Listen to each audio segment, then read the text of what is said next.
Damon also had 3 hits and scored 4 times, helping the Yankees avoid a sweep by Baltimore. Chin-Min Wong worked 6 innings, earning his team-leading 12th win. A-Rod still searching for that milestone home run, went hitless and has now gone 0 for 12 since hitting number 499. Derek Jeter reached a milestone, though, passing Babe Ruth in career Yankee at-bat. Jose Contreras continues to pitch poorly. He was lit up by Detroit for 9 earned runs and a season-high 12 hits and 4+, punctuating a 1-9 stretch with an ERA over 8. Contreras has not beaten the Yankees this season, carries a 2-3 career record against his former team. Mike Mussina notched his sole July victory, allowing just 1 run against the Royals in his last outing, snapping a 3-game winless streak. Mussina has a win and a no decision against the Southsiders this year. Rookie Jerry Owens and Danny Richard sparking up Chicago's lineup. Owens, batting leadoff, has hit safely in 12 of 14, and in his big league debut, Richard scored the game winner against Toronto on Saturday. Kyle Farnsworth might be pitching himself out of pinstripes with his shaky outings of late, with top prospect Joba Chamberlain moving to the bullpen in the minors, and Philip Hughes due back from the disabled list. Farnsworth may be finding himself wearing another uniform. It's the White Sox and Yankees in the opener, Contreras versus Mussina. First pitch set for 7:05 at Yankee Stadium. You can see it live on MLB.TV beginning at 7 Eastern.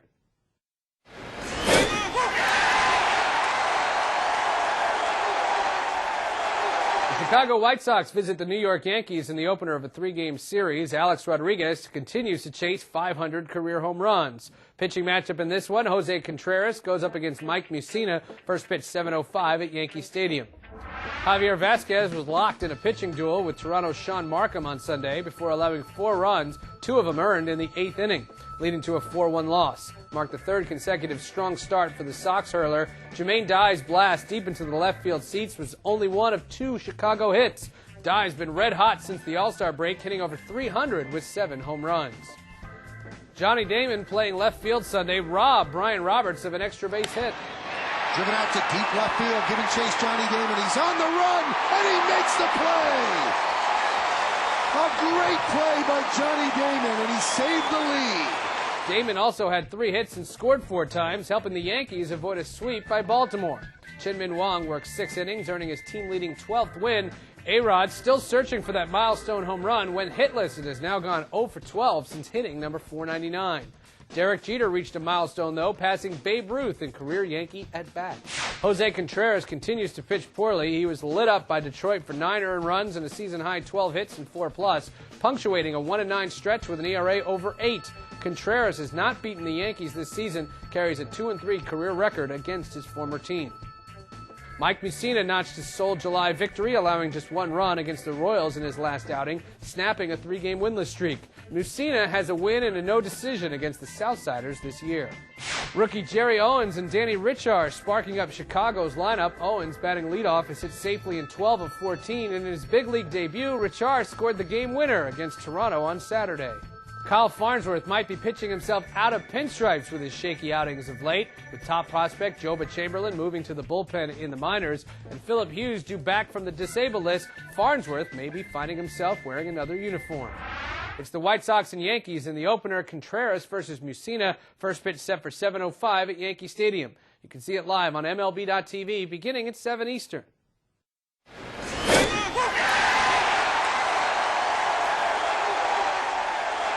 The Chicago White Sox visit the New York Yankees in the opener of a 3-game series. Alex Rodriguez continues to chase 500 career home runs. Pitching matchup in this one, Jose Contreras goes up against Mike Mussina. First pitch 7:05 at Yankee Stadium. Javier Vasquez was locked in a pitching duel with Toronto's Sean Markham on Sunday before allowing 4 runs, 2 of them earned in the 8th inning, leading to a 4-1 loss. Marked the 3rd consecutive strong start for the Sox hurler. Jermaine Dye's blast deep into the left field seats was only one of 2 Chicago hits. Dye's been red hot since the All-Star break, hitting over 300 with 7 home runs. Johnny Damon playing left field Sunday robbed Brian Roberts of an extra base hit. Driven out to deep left field, giving chase Johnny Damon. He's on the run, and he makes the play. A great play by Johnny Damon, and he saved the lead. Damon also had 3 hits and scored 4 times, helping the Yankees avoid a sweep by Baltimore. Chin-Min Wong worked 6 innings, earning his team-leading 12th win. A-Rod still searching for that milestone home run, went hitless and has now gone 0 for 12 since hitting number 499. Derek Jeter reached a milestone, though, passing Babe Ruth in career Yankee at-bat. Jose Contreras continues to pitch poorly. He was lit up by Detroit for 9 earned runs and a season-high 12 hits and 4+, punctuating a 1-9 stretch with an ERA over 8. Contreras has not beaten the Yankees this season, carries a 2-3 career record against his former team. Mike Mussina notched his sole July victory, allowing just 1 run against the Royals in his last outing, snapping a 3-game winless streak. Mussina has a win and a no decision against the Southsiders this year. Rookie Jerry Owens and Danny Richard sparking up Chicago's lineup. Owens, batting leadoff, is hit safely in 12 of 14, and in his big league debut, Richard scored the game winner against Toronto on Saturday. Kyle Farnsworth might be pitching himself out of pinstripes with his shaky outings of late, with top prospect Joba Chamberlain moving to the bullpen in the minors and Philip Hughes due back from the disabled list. Farnsworth may be finding himself wearing another uniform. It's the White Sox and Yankees in the opener, Contreras versus Mussina. First pitch set for 7:05 at Yankee Stadium. You can see it live on MLB.tv beginning at 7 Eastern.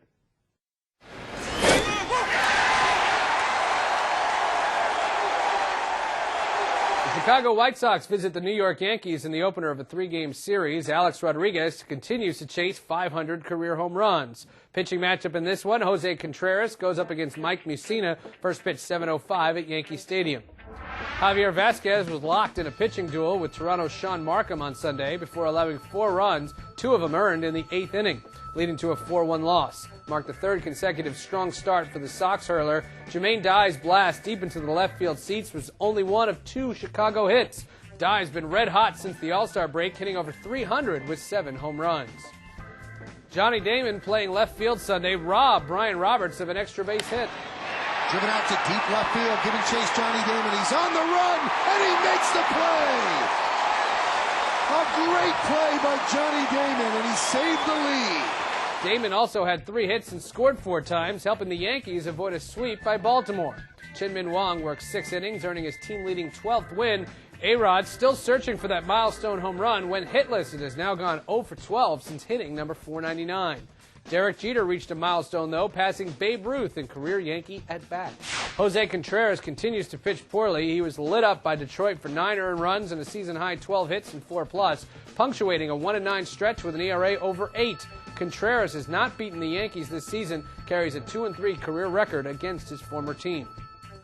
Mike Mussina notched his sole July victory, allowing just 1 run against the Royals in his last outing, snapping a 3-game winless streak.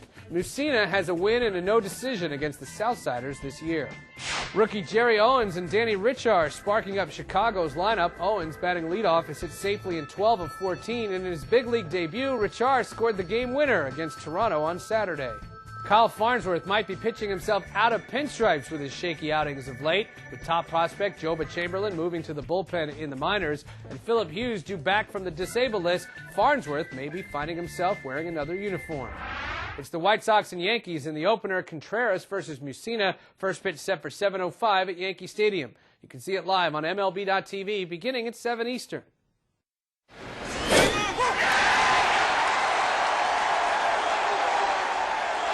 The Chicago White Sox visit the New York Yankees in the opener of a 3-game series. Alex Rodriguez continues to chase 500 career home runs. Pitching matchup in this one, Jose Contreras goes up against Mike Mussina. First pitch 7:05 at Yankee Stadium.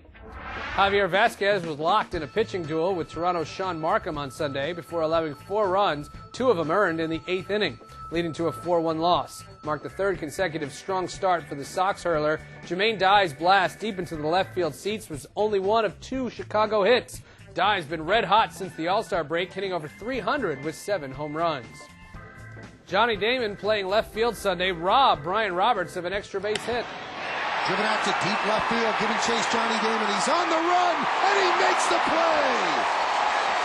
A great play by Johnny Damon, and he saved the lead. Damon also had 3 hits and scored 4 times, helping the Yankees avoid a sweep by Baltimore. Chin-Min Wong worked 6 innings, earning his team-leading 12th win. A-Rod, still searching for that milestone home run, went hitless and has now gone 0 for 12 since hitting number 499. Derek Jeter reached a milestone, though, passing Babe Ruth in career Yankee at-bat. Jose Contreras continues to pitch poorly. He was lit up by Detroit for 9 earned runs and a season-high 12 hits and 4+, punctuating a 1-9 stretch with an ERA over 8. Contreras has not beaten the Yankees this season, carries a 2-3 career record against his former team. Mike Mussina notched his sole July victory, allowing just one run against the Royals in his last outing, snapping a 3-game winless streak. Mussina has a win and a no decision against the Southsiders this year. Rookie Jerry Owens and Danny Richard sparking up Chicago's lineup. Owens, batting leadoff, has hit safely in 12 of 14, and in his big league debut, Richard scored the game winner against Toronto on Saturday. Kyle Farnsworth might be pitching himself out of pinstripes with his shaky outings of late, with top prospect Joba Chamberlain moving to the bullpen in the minors, and Philip Hughes due back from the disabled list. Farnsworth may be finding himself wearing another uniform. It's the White Sox and Yankees in the opener, Contreras versus Mussina. First pitch set for 7:05 at Yankee Stadium. You can see it live on MLB.tv beginning at 7 Eastern.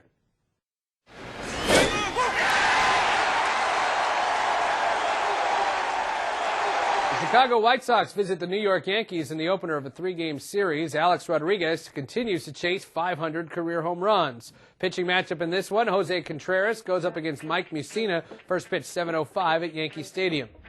Javier Vasquez was locked in a pitching duel with Toronto's Sean Markham on Sunday before allowing 4 runs, 2 of them earned in the 8th inning, leading to a 4-1 loss. Marked the 3rd consecutive strong start for the Sox hurler. Jermaine Dye's blast deep into the left field seats was only one of 2 Chicago hits.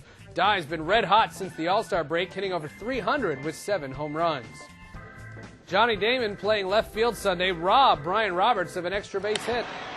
Driven out to deep left field, giving chase Johnny Damon. He's on the run, and he makes the play. A great play by Johnny Damon, and he saved the lead. Damon also had 3 hits and scored 4 times, helping the Yankees avoid a sweep by Baltimore. Chin-Min Wong worked 6 innings, earning his team-leading 12th win. A-Rod, still searching for that milestone home run, went hitless and has now gone 0 for 12 since hitting number 499. Derek Jeter reached a milestone, though, passing Babe Ruth in career Yankee at-bat. Jose Contreras continues to pitch poorly. He was lit up by Detroit for 9 earned runs and a season-high 12 hits and 4+, punctuating a 1-9 stretch with an ERA over 8. Contreras has not beaten the Yankees this season, carries a 2-3 career record against his former team. Mike Mussina notched his sole July victory, allowing just 1 run against the Royals in his last outing, snapping a 3-game winless streak. Mussina has a win and a no decision against the Southsiders this year. Rookie Jerry Owens and Danny Richard sparking up Chicago's lineup. Owens, batting leadoff, has hit safely in 12 of 14, and in his big league debut, Richard scored the game winner against Toronto on Saturday. Kyle Farnsworth might be pitching himself out of pinstripes with his shaky outings of late, with top prospect Joba Chamberlain moving to the bullpen in the minors, and Philip Hughes due back from the disabled list. Farnsworth may be finding himself wearing another uniform. It's the White Sox and Yankees in the opener, Contreras versus Mussina. First pitch set for 7:05 at Yankee Stadium. You can see it live on MLB.tv beginning at 7 Eastern.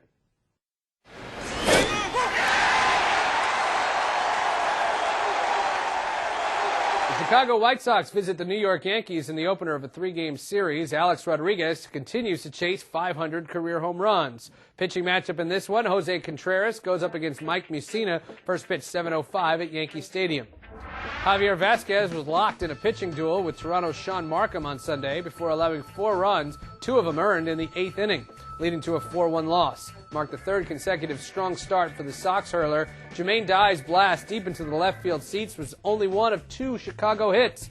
Dye's been red hot since the All-Star break, hitting over 300 with 7 home runs. Johnny Damon, playing left field Sunday, robbed Brian Roberts of an extra base hit. Driven out to deep left field, giving chase Johnny Damon. He's on the run, and he makes the play. A great play by Johnny Damon, and he saved the lead. Damon also had 3 hits and scored 4 times, helping the Yankees avoid a sweep by Baltimore. Chin-Min Wong worked 6 innings, earning his team-leading 12th win. A-Rod, still searching for that milestone home run, went hitless and has now gone 0 for 12 since hitting number 499. Derek Jeter reached a milestone, though, passing Babe Ruth in career Yankee at-bat. Jose Contreras continues to pitch poorly. He was lit up by Detroit for 9 earned runs and a season-high 12 hits and 4+, punctuating a 1-9 stretch with an ERA over 8. Contreras has not beaten the Yankees this season, carries a 2-3 career record against his former team. Mike Mussina notched his sole July victory, allowing just 1 run against the Royals in his last outing, snapping a 3-game winless streak. Mussina has a win and a no decision against the Southsiders this year. Rookie Jerry Owens and Danny Richard sparking up Chicago's lineup. Owens batting leadoff is hit safely in 12 of 14, and in his big league debut, Richard scored the game winner against Toronto on Saturday. Kyle Farnsworth might be pitching himself out of pinstripes with his shaky outings of late, with top prospect Joba Chamberlain moving to the bullpen in the minors and Philip Hughes due back from the disabled list. Farnsworth may be finding himself wearing another uniform. It's the White Sox and Yankees in the opener, Contreras versus Mussina. First pitch set for 7:05 at Yankee Stadium. You can see it live on MLB.tv beginning at 7 Eastern.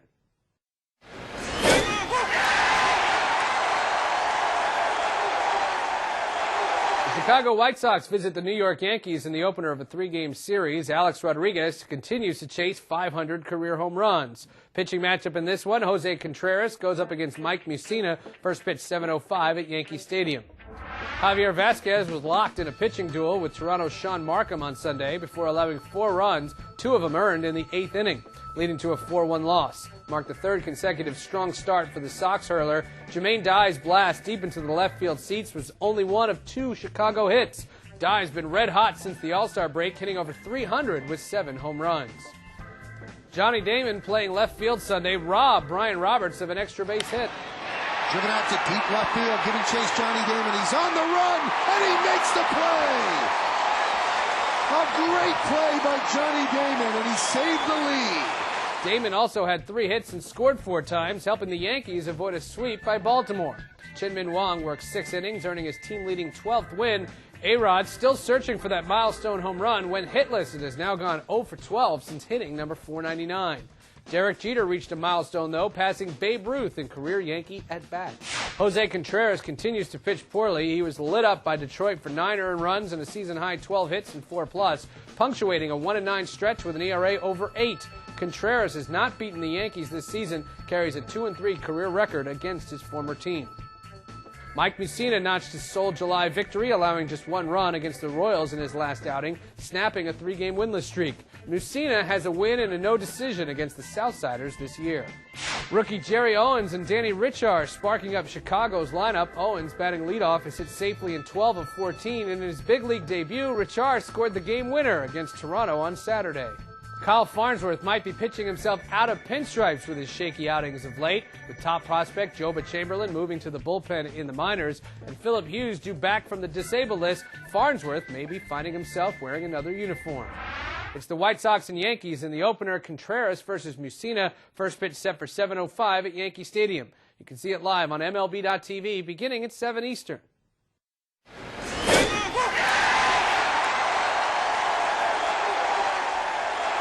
The Chicago White Sox visit the New York Yankees in the opener of a 3-game series. Alex Rodriguez continues to chase 500 career home runs. Pitching matchup in this one, Jose Contreras goes up against Mike Mussina. First pitch 7:05 at Yankee Stadium. Javier Vasquez was locked in a pitching duel with Toronto's Sean Markham on Sunday before allowing 4 runs, 2 of them earned in the 8th inning, leading to a 4-1 loss. Marked the third consecutive strong start for the Sox hurler. Jermaine Dye's blast deep into the left field seats was only one of 2 Chicago hits. Dye's been red hot since the All-Star break, hitting over 300 with 7 home runs. Johnny Damon playing left field Sunday robbed Brian Roberts of an extra base hit. Driven out to deep left field, giving chase Johnny Damon. He's on the run, and he makes the play. A great play by Johnny Damon, and he saved the lead.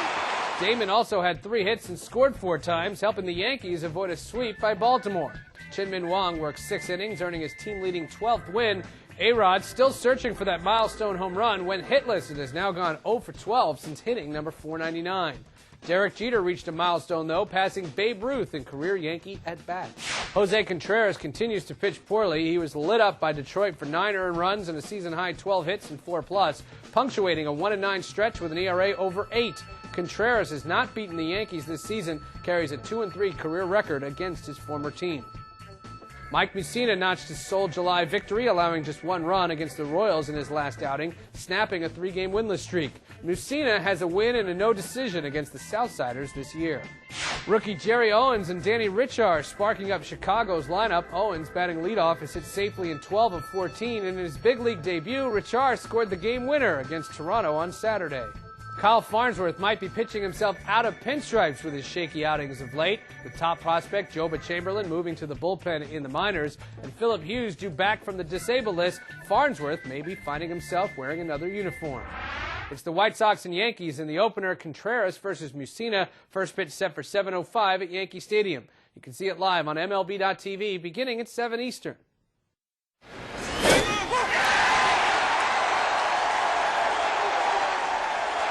The Chicago White Sox visit the New York Yankees in the opener of a three-game series. Alex Rodriguez continues to chase 500 career home runs. Pitching matchup in this one, Jose Contreras goes up against Mike Mussina. First pitch 7:05 at Yankee Stadium. Javier Vasquez was locked in a pitching duel with Toronto's Sean Markham on Sunday before allowing 4 runs, 2 of them earned in the 8th inning, leading to a 4-1 loss. Marked the third consecutive strong start for the Sox hurler. Jermaine Dye's blast deep into the left field seats was only one of 2 Chicago hits. Dye's been red hot since the All-Star break, hitting over 300 with 7 home runs. Johnny Damon playing left field Sunday robbed Brian Roberts of an extra base hit. Driven out to deep left field, giving chase Johnny Damon. He's on the run, and he makes the play. A great play by Johnny Damon, and he saved the lead. Damon also had 3 hits and scored 4 times, helping the Yankees avoid a sweep by Baltimore. Chin-Min Wong worked 6 innings, earning his team-leading 12th win. A-Rod still searching for that milestone home run, went hitless and has now gone 0 for 12 since hitting number 499. Derek Jeter reached a milestone, though, passing Babe Ruth in career Yankee at-bats.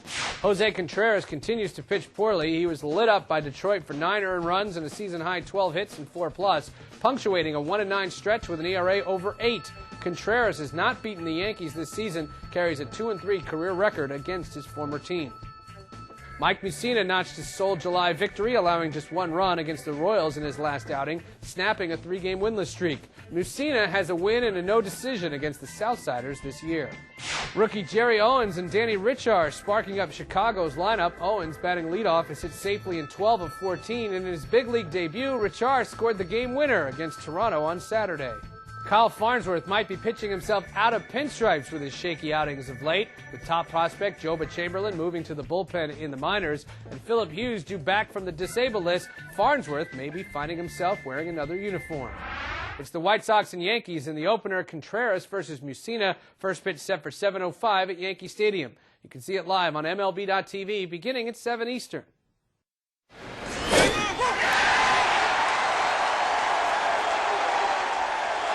The Chicago White Sox visit the New York Yankees in the opener of a 3-game series. Alex Rodriguez continues to chase 500 career home runs. Pitching matchup in this one, Jose Contreras goes up against Mike Mussina. First pitch 7:05 at Yankee Stadium.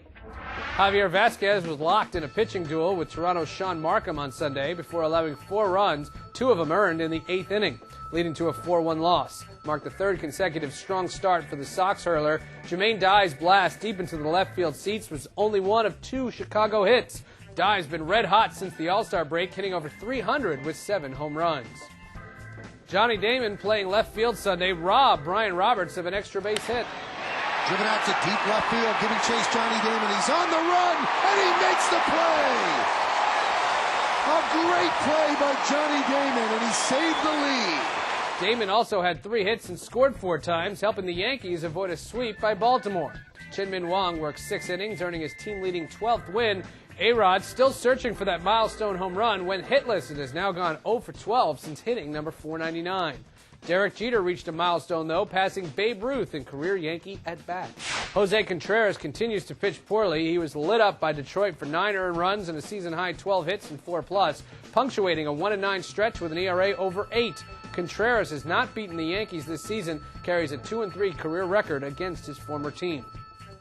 Mike Mussina notched his sole July victory, allowing just 1 run against the Royals in his last outing, snapping a 3-game winless streak.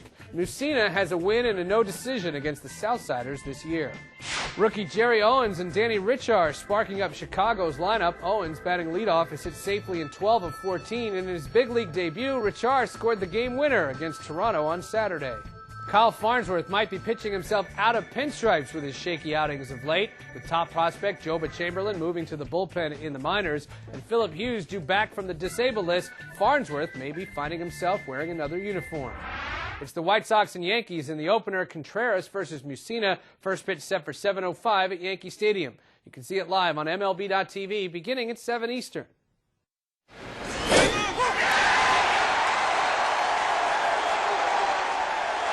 The Chicago White Sox visit the New York Yankees in the opener of a three-game series. Alex Rodriguez continues to chase 500 career home runs. Pitching matchup in this one, Jose Contreras goes up against Mike Mussina. First pitch 7:05 at Yankee Stadium. Javier Vazquez was locked in a pitching duel with Toronto's Sean Markham on Sunday before allowing 4 runs, 2 of them earned in the 8th inning, leading to a 4-1 loss. Marked the third consecutive strong start for the Sox hurler. Jermaine Dye's blast deep into the left field seats was only one of 2 Chicago hits. Dye's been red hot since the All-Star break, hitting over 300 with 7 home runs. Johnny Damon, playing left field Sunday, robbed Brian Roberts of an extra base hit. Driven out to deep left field, giving chase Johnny Damon. He's on the run, and he makes the play. A great play by Johnny Damon, and he saved the lead. Damon also had 3 hits and scored 4 times, helping the Yankees avoid a sweep by Baltimore. Chin-Min Wong worked 6 innings, earning his team-leading 12th win. A-Rod still searching for that milestone home run, went hitless and has now gone 0 for 12 since hitting number 499. Derek Jeter reached a milestone, though, passing Babe Ruth in career Yankee at-bats. Jose Contreras continues to pitch poorly. He was lit up by Detroit for 9 earned runs and a season-high 12 hits and 4+, punctuating a 1-9 stretch with an ERA over 8. Contreras has not beaten the Yankees this season, carries a 2-3 career record against his former team. Mike Mussina notched his sole July victory, allowing just 1 run against the Royals in his last outing, snapping a 3-game winless streak. Mussina has a win and a no decision against the Southsiders this year. Rookie Jerry Owens and Danny Richard sparking up Chicago's lineup. Owens, batting leadoff, has hit safely in 12 of 14, and in his big league debut, Richard scored the game winner against Toronto on Saturday. Kyle Farnsworth might be pitching himself out of pinstripes with his shaky outings of late, with top prospect Joba Chamberlain moving to the bullpen in the minors and Philip Hughes due back from the disabled list. Farnsworth may be finding himself wearing another uniform. It's the White Sox and Yankees in the opener. Contreras versus Mussina. First pitch set for 7:05 at Yankee Stadium. You can see it live on MLB.tv beginning at 7 Eastern.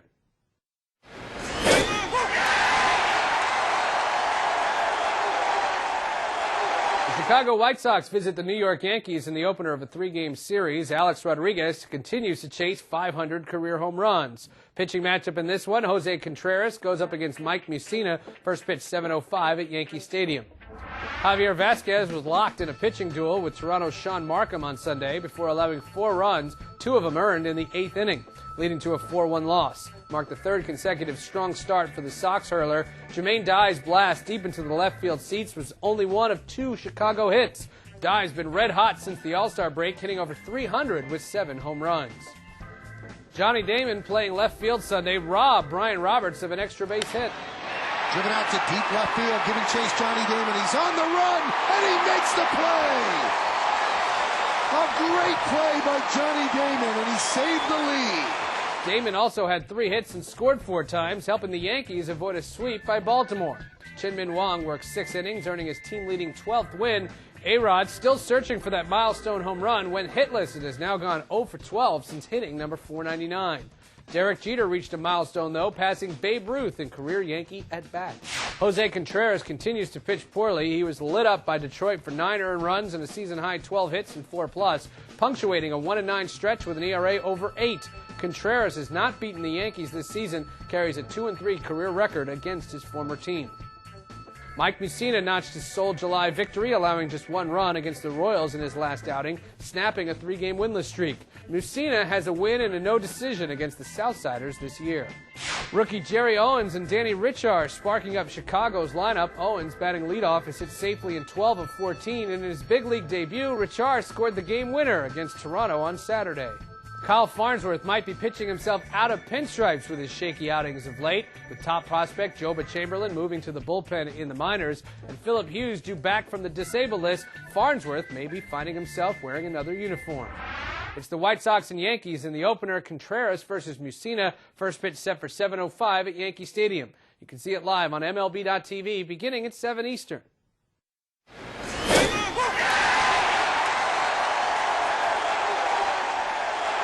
Chicago White Sox visit the New York Yankees in the opener of a 3-game series. Alex Rodriguez continues to chase 500 career home runs. Ladies and gentlemen, you're watching, yes, the Yankees Entertainment and Sports Network.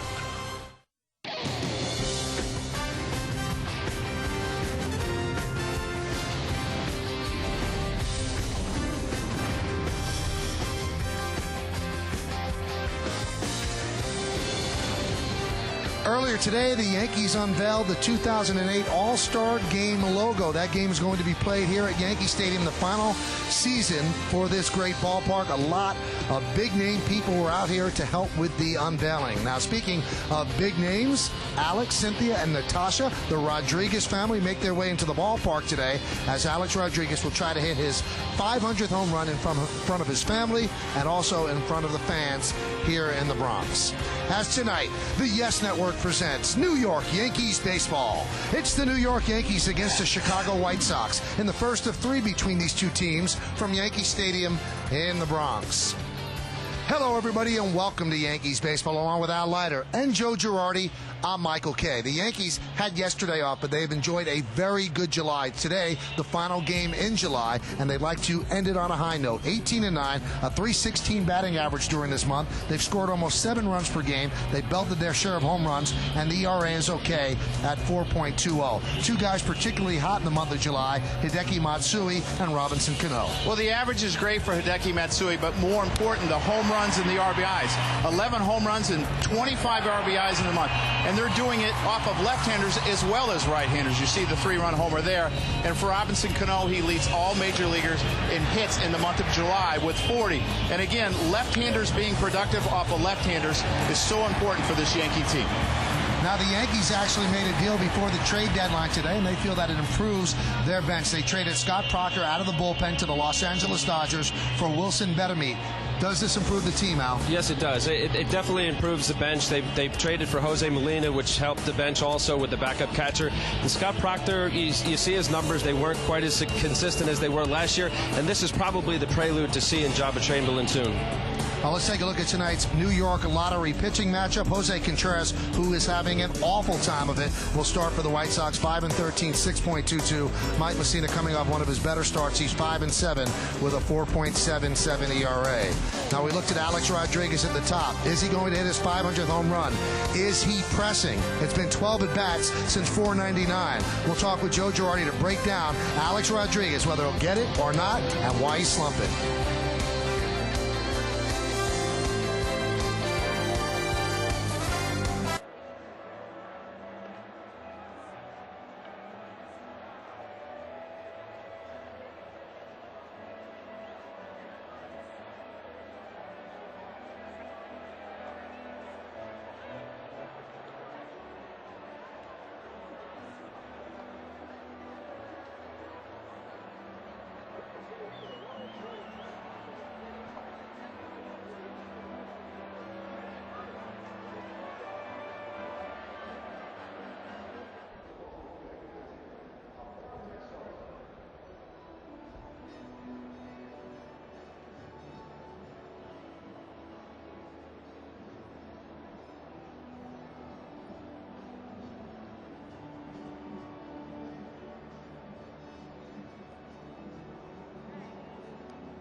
It was in Kansas City, was against Gil Mesh and the Royals, and Alex Rodriguez last Wednesday connected for his 499th career home run. So everyone figured 500 would follow shortly thereafter. But there's been nothing to jump up and down about since then. 0 for 11, but in real time, counting the suspended game, 0 for 12 since that home run, with 6 walks and 5 strikeouts. Hi, everybody. Welcome back to Yankee Stadium. That's Joe Girardi. I'm Michael Kay. Al Leiter will rejoin us in just a moment. This begs the question, is Alex Rodriguez 0 for 12 because he is pressing? I think so. I think he's thinking about that home run. I think it's impossible not to, whether it's through the newspapers, the radio, or TV. He's being reminded of it every day. Through family, he's being reminded of it every day. And the other thing, Michael, is every time he goes to hit, they switch to baseball. And that's right in front of your eyes. So that's, to me, that's very glaring. It's got to be hard to concentrate. In the back of his mind, I don't think he's necessarily thinking about home runs, but I think every time they switch those baseballs, it's hard for him.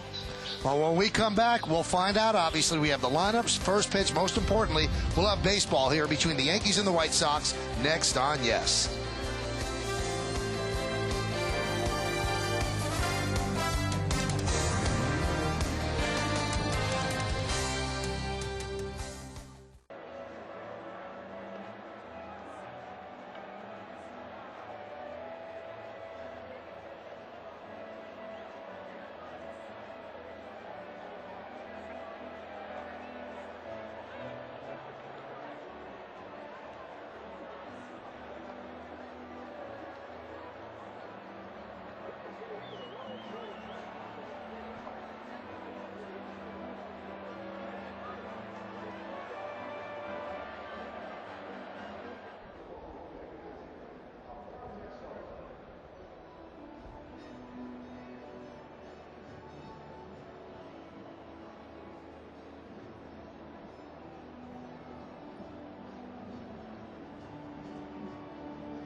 Yankees Baseball on Yes is brought to you in part by Jeep, a growing lineup of legendary vehicles. Continental Airlines, the official airline of the Yankees. And by Infinity, who uses the power of design to create dynamic, beautiful automobiles. Beautiful day here in New York City, and Mike Mussina is beginning to prepare himself for his warm-ups. The Yankees have taken the field, so why don't we take a look now at the Chicago White Sox starting lineup, which is presented, as always, by our good friends at Rico. Jerry Owens in center field will lead off. Josh Fields at third base will bat second. Jim Thome, the DH, is going to hit the number 3 hole, 6 home runs in 45 at-bats lifetime against Mussina. Paul Konerko got off to a bad start, pulling the average up. He's at first base. He'll bat cleanup. Batting fifth and catching, A.J. Pierzynski. Jermaine Dye, he was on the trade block, but they retained his services. He'll be in right field. He'll bat sixth. Batting seventh, I'm playing left field, Scott Posednik. Juan Uribe, the shortstop, will bat eighth. And batting ninth and playing second base, Danny Richard. Let's take a look at Mike Mussina. He'll be pitching tonight. There you see his numbers, 17 starts. He came off a win in Kansas City. He's 5-7, 4.77 ERA. A few more hits than innings, 107 hits. The 94 innings isn't where you want to be. Good walks to innings ratio, 24 and 94 innings. Let's take a look at the Land Rover pitcher scatter report. Stay aggressive. He still has to work off his fastball. He doesn't have the same fastball as he once did, but you work off your fastball. He's only let off an inning with 1 leadoff walk in his last 9 starts. Safe at home. He's pitched very well against the White Sox here at Yankee Stadium, 5-1. You see the century mark. Only 2 of his 17 starts this year have been 100 pitches or more. He's got to be able to figure out a way to stay in there a little longer and get to Mo. Let's take a look at the Yankees defensively. In the outfield, Matsui, Cabrera, and Abreu. That's left to right. In the infield, it's A-Rod, Jeter, Cano, and Phillips. That's third to first. And Cano has a .987 fielding percentage this year. He's done a very nice job at second base. Mussina is behind the plate. So on a beautiful night in New York City, it's the Yankees against the White Sox. Digging in is Jerry Owens. On the mound is Mike Mussina. So let's do it. And the veteran right-hander winds, kicks, and deals. We are underway. First pitch outside, 1-0. White Sox 3-4 against the Yankees so far this year. Yankees actually have played 2 series already in Chicago. This is the only time the team will meet here in the Yankee Stadium this year.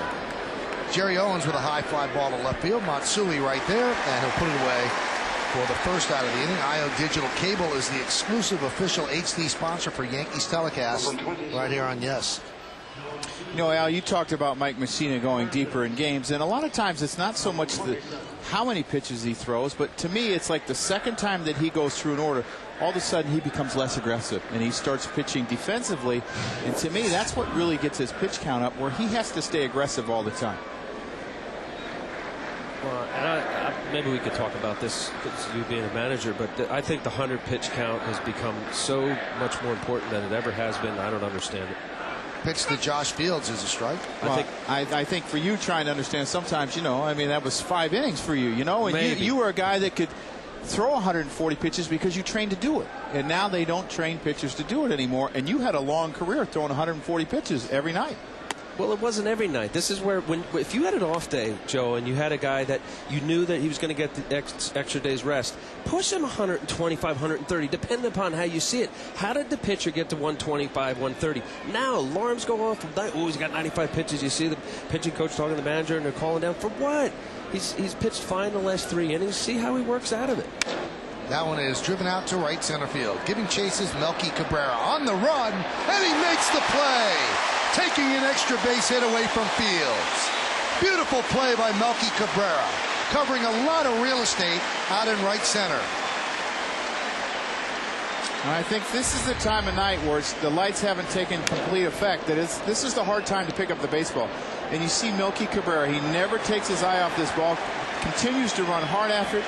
Doesn't take for granted that he's going to get there, and he runs into the wall. And nice job of Bobby Abreu backing up. If this ball goes off the wall, sometimes if the right fielder's not there, that can become a triple. But Bobby's there, and it would keep it a double. Here's Jim Thome. He is 1 for his last 16. 6 home runs lifetime against Mussina. Yankees shift against Thome. 3 infielders on the right side.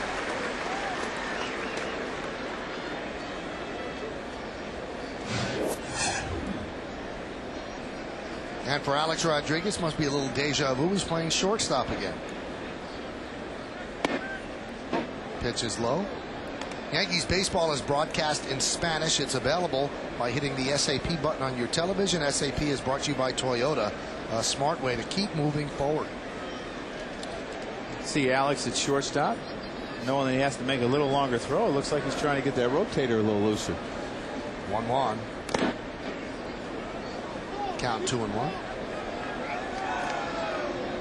I know you don't downplay or diminish the importance of defense, but seeing Melky catch that ball, and in Baltimore, Michael, how many balls at Johnny Damon in left field? Melky made a couple great plays.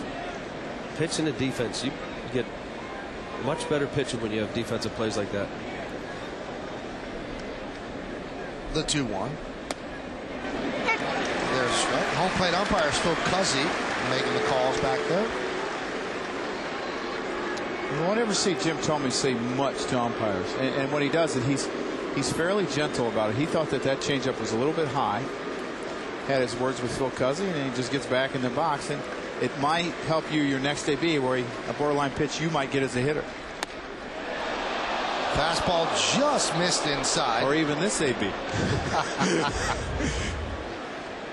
See him try to run this 2-seamer, started inside and try to run it back over the inside part of the plate. And I know if I'm catching, I'm really wanting this pitch. And this pitch is just off the plate, but Jim Thome, maybe because of the changeup, they didn't call that strikeout.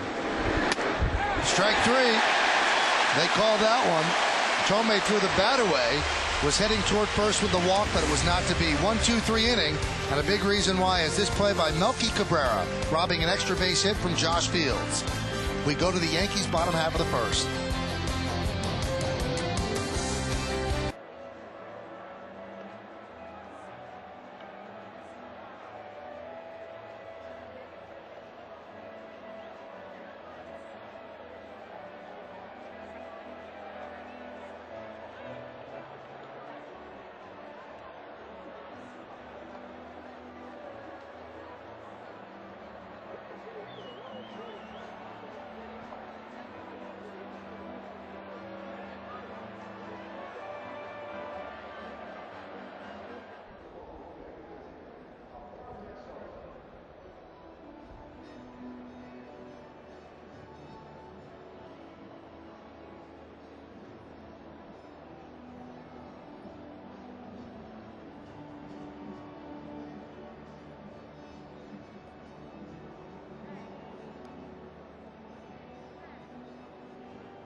that he's going to face. It's presented by Rico. Johnny Damon, the DH, will lead off, batting second, and playing shortstop, the captain, Derek Jeter. Bobby Abreu's in right field, hitting third. Cleaning up, looking for his 500th home run, third baseman, Alex Rodriguez. Hideki Matsui in left field will bat fifth, batting sixth and catching Jorge Posada. Robinson Cano at second base will bat seventh. The number 8 hitter, first baseman Andy Phillips, and Melky Cabrera is in center field. He'll bat ninth, and he's had quite a July. Well, and on the mound is Jose Contreras, a baby to the delight of these Yankee hitters. They're probably glad he wasn't traded by the basis of that record and numbers. Not good, folks. 118 innings, 146 hits, 45 walks, a lot of base runners. Let's take a look at the Land Rover pitcher scouting report. See, Bear Mark in his last 2 starts, 19 runs in 12 innings. Not good. Torres, 15 errors. His defenders behind him. Works very slow, worst in the American League, and no relief. His bullpen has got a 6 ERA when they come in to try to help him out of his jams. That wasn't a great scouting report. There's a lot of things wrong. Well, yeah, it was hard to find the silver lining. I'm sorry, Michael. 5-13 with almost a 7. Pitch to Johnny Damon is a strike. You keep hearing about the White Sox, where they were trying to trade Jose Contreras. You'd call about anybody else, and Kenny Williams, the GM, would say, well, how about Contreras? And I think the White Sox know that Contreras is not the same pitcher. Popped up by Damon, and it's out of play. And, I've read so many things. He's lost so many miles off his fastball. He's just not the same guy. A lot of people think he's lost a lot of velocity because he started dropping down a lot on right-handers, and he got away from the good hard four-seamer. And he was a guy that, pitched around 93, 94 and could get it up to 96, but now you see him anywhere between 88 and 91. It's a big difference. Shattered bat, ground ball at third. Fields. Not in time. Johnny Damon beat it out. So a base hit for Damon, who had such a tour de force game Sunday in Baltimore. He gets sawed off here, but he gets that spin on it where it goes away from Josh Fields, and he has to cut across third base, avoid third base, and try to throw on the run almost like he would on a drag bunt.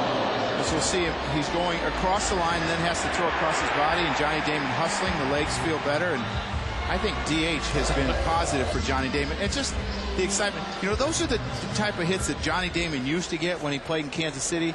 They would get Paul O'Neill so irritated. And O'Neill would line out, and he would just... Paul O'Neill, how about the pitcher 60 feet away? Those would drive me nuts. Serious jam shot, and he's got a single. Well, that's what you get for running it in there, Al. I mean, used to do it all the time. Here's Derek Jeter. Derek 10 for 30. And there's a strike from Contreras. And I think all the base runners that he's had during the course of the year, 191 and 112 innings, he's not comfortable on the stretch, and it's been something that he has always had to work on, trying to quicken up. And a lot of times you lose a lot of velocity throwing that way when you're slide stepping all the time, and he's not comfortable. And command, every time you get out of your rhythm. Now, both of you guys were talking about pitch count and how much merit it is to watching the pitch count. When the White Sox won their World Championship in 2005, Ozzie Guillen really used these starters. He pushed them in the postseason. Might they be paying for that right now? Well, I think maybe the second half of last year, possibly. But they had a whole offseason to recover again in 2006. So, to me, I think he got away from throwing over the top, and I think it's a byproduct of age. Pitchers get older. You have to pitch a little bit different as you lose velocity because you don't get away with mistakes. And, your control has to be better. And I think as your stuff gets less and less, the more aggressive you have to be as a pitcher, and you have to be ahead in the count. Check swing. Did he go? No. Said Tom Hallion, first base up. Joe, if there's one thing that you try to do as a pitcher, let's see the check swing here. Ooh. Just leave it at that. It's difficult to make consistent pitches, quality pitches, if you're not in a consistent delivery. And by dropping down, you'll see Contreras tonight. He drops down to low three-quarter, even sidearm. Then he comes back over the top. It's very difficult to do. Very few pitchers have done that. Now the home plate umpire, Phil Cousins, drawing with Ozzie Guillen. And he throws him out of the game. Now that's a quick ejection. Well, I think Ozzie was telling him just, watch the balls and strikes. Don't be looking over here. And Phil kept looking over, and it went on, and he got ejected. Now Ozzie started to bark with the check swing call. I don't know why he was barking at Cuzzy. It was Hallion who made the call. I think he was barking at Hallion, and Cuzzy said something to him maybe to knock it off. All right, well, Phil Cuzzy's kind of known for this a little bit. He's kind of a hothead, and he doesn't have a very long fuse for anybody. And Ozzie, he chirps all the time about anything.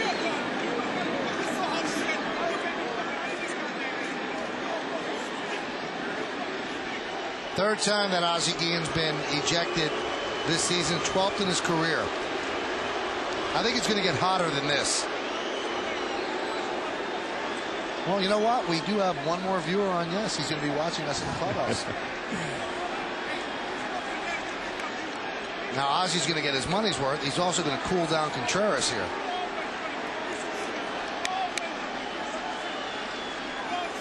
And a lot of times these can go back to maybe a little while ago, where they maybe got into it a little while ago, and you know, there's memories. Usually you see the crew chief, Mike Winters, he'll come in and try to break this up and get the game moving.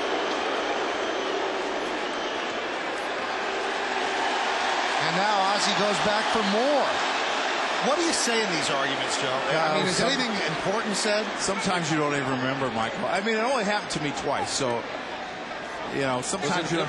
Huh? Was it a good one? Oh yeah, I started with the first base ump and then moved to home plate, so I got my money's worth my first one. Problem was my kids were there. They never seen me thrown out of the game, and they were going the next day, and they asked me if I was going to be able to stay in the game the whole day. I felt kind of bad. Well, Ozzie Guillen out of the game. That means Joey Cora, his bench coach, will take over the managerial duties. And he almost falls down the steps, adding insult to injury. And a lot of times you can be so upset that you go back and try to kick the steps, and that's always a bad idea. How many times did you get tossed, Dale? Never. Never? I wanted to get tossed just to say I got tossed, but. You want to run down there tonight? Now you're out of the booth. Fouled away. How goofy, but I did. I wanted to get You never got tossed? No. You never argued with an umpire on a strike? Yes, and I know I wouldn't argue with him. There's certain guys, you know this. Oh, certain yeah. guys, you just stay away from him. You see a pitch right down what you thought was down the middle, he'd ball. You'd look at him, all right, I know who it is, Phil Cuzzy or whoever. Just move on. There's other guys that are reasonable you could talk to. 1-2. Count 2-2.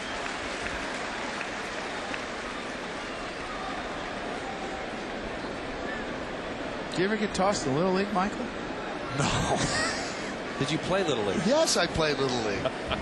I was a good kid. Everybody liked me. I wasn't going to hurt anybody. They wanted me in the game. The 2-2, runner goes. Line drive to center field. It is a base hit. Johnny Damon never stopped running. He'll go to third. Yankees are on the corners, nobody out.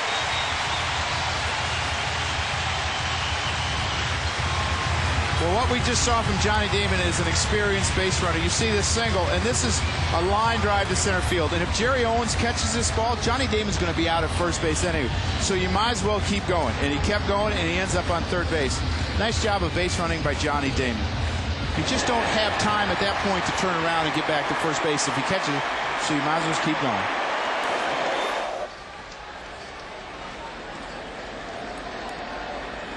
So the Yankees are set up here in the bottom of the first inning. Here's Abreu. Jose Contreras in his last 11 times on the mound, 1-9 with an 8.27. He's lost his last 6 starts.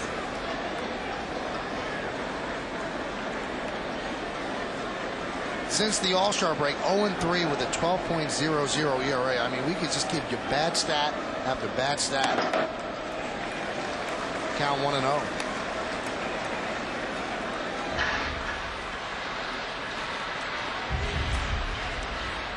There are those numbers, and they are not pretty. On deck for the Yankees is Alex Rodriguez. Drill deep to right field. There it goes. See ya! A 3-run home run into the upper deck by Bobby Abreu. And the Yankees lead 3-0.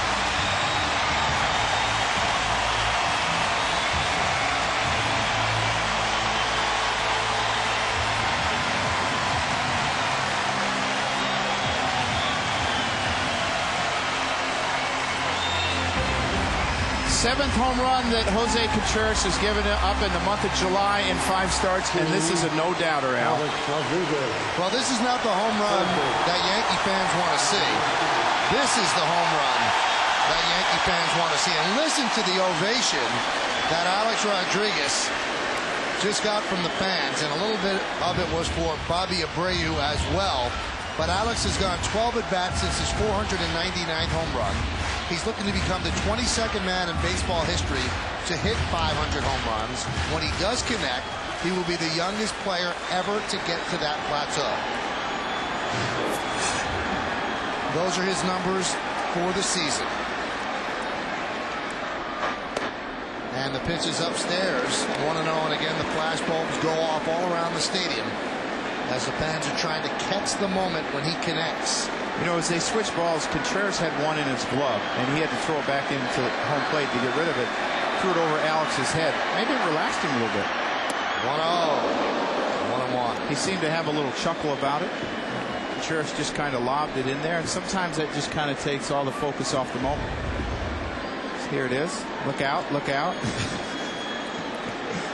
Pretty good hops by a thick catcher there, too. And the 1-1. Strike 2, 1-2.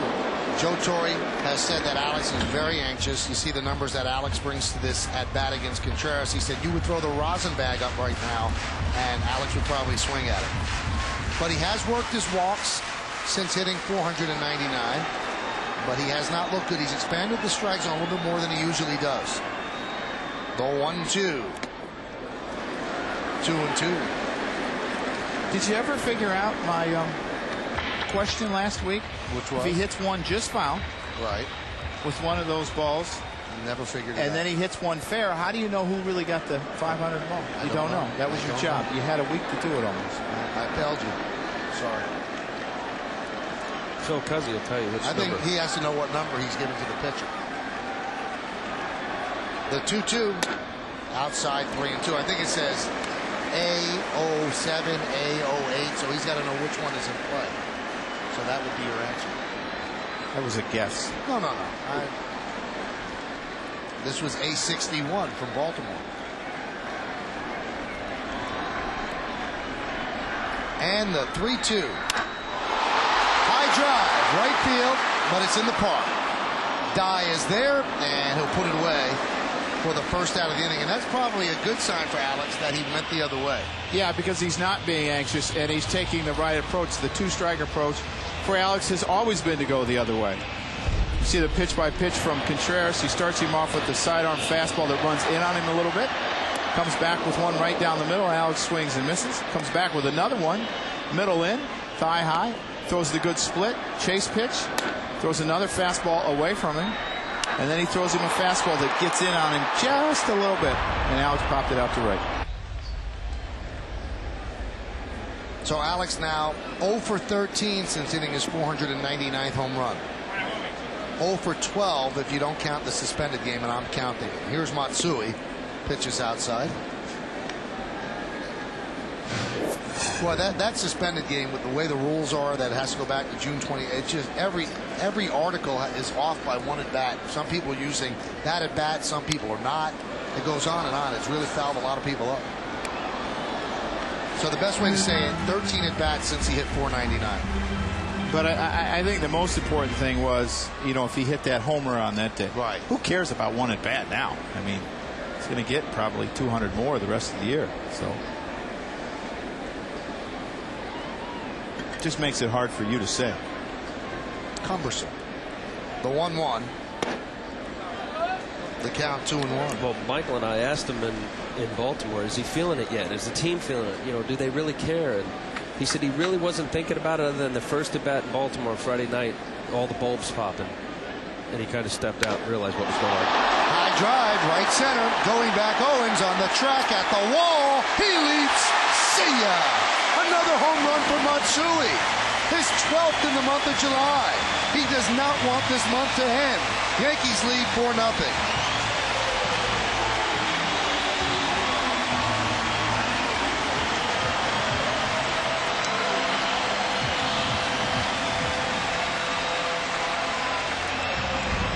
Contreras has made a lot of mistakes with that fastball that's running from the outer half to right-handers or the inner half to left-handers, running back across the plate. He made one to Abreu. He made a couple to Alex. Didn't pay for it, but he did pay for this one against Matsui. His 12th home run in July, has 26 RBIs in July. What a month for Matsui. His 20th of the year. And the pitch to Posada is the strike. You know, you start to wonder if Ozzie had a feeling. You know, when he saw the first couple of hitters that possibly he wasn't sharp. He's had a couple really tough outings, especially the last two where you talked about he gave up 19 runs in the last 12 innings against Detroit and Boston. And because usually after a day off you don't get tossed. Your mind's had a little chance to regroup. But what's worse though for a manager, sitting in the dugout and watching it, or having to sit in the clubhouse and watching it on TV? It's hard in the clubhouse, I can tell you from experience. The 2-1, driven out to left center field. That's going to be trouble. It splits the outfielders and it goes to the wall. Posada is on second. A double.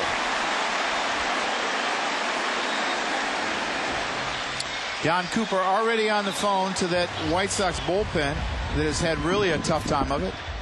Al, another mistake. It is a mistake, and he's in fastball counts. The Yankee hitters are doing just what they're supposed to with high fastballs up out over the plate. He's being very predictable. They can sit back, look for the fastball that he's thrown often. He's only thrown 2 off-speed pitches so far. And right now they're tattooing him. Al, what was your focus when you were having a hard time getting the ball down? Would you pick a different spot on the catcher's body? Would you pick something out in front of home plate? What would you do? I would forget about corners. I would try to think just down. I would usually look at your shin guard and try to get as best a plane to get a downward plane to somewhere down in the zone. Even if it was middle down in the zone. I think what happens is when a pitcher struggles becoming defensive, it's I'm going to hit the corner. I'm going to hit the corner. And then it's just enough. You're falling off, little movement. And that's all it is. It takes, in these at-bats here, he got ahead of A-Rod 1-2. Bobby Abreu was 0-1. But he's been behind all of them. Charlie Hagar is warming in the bullpen for the White Sox.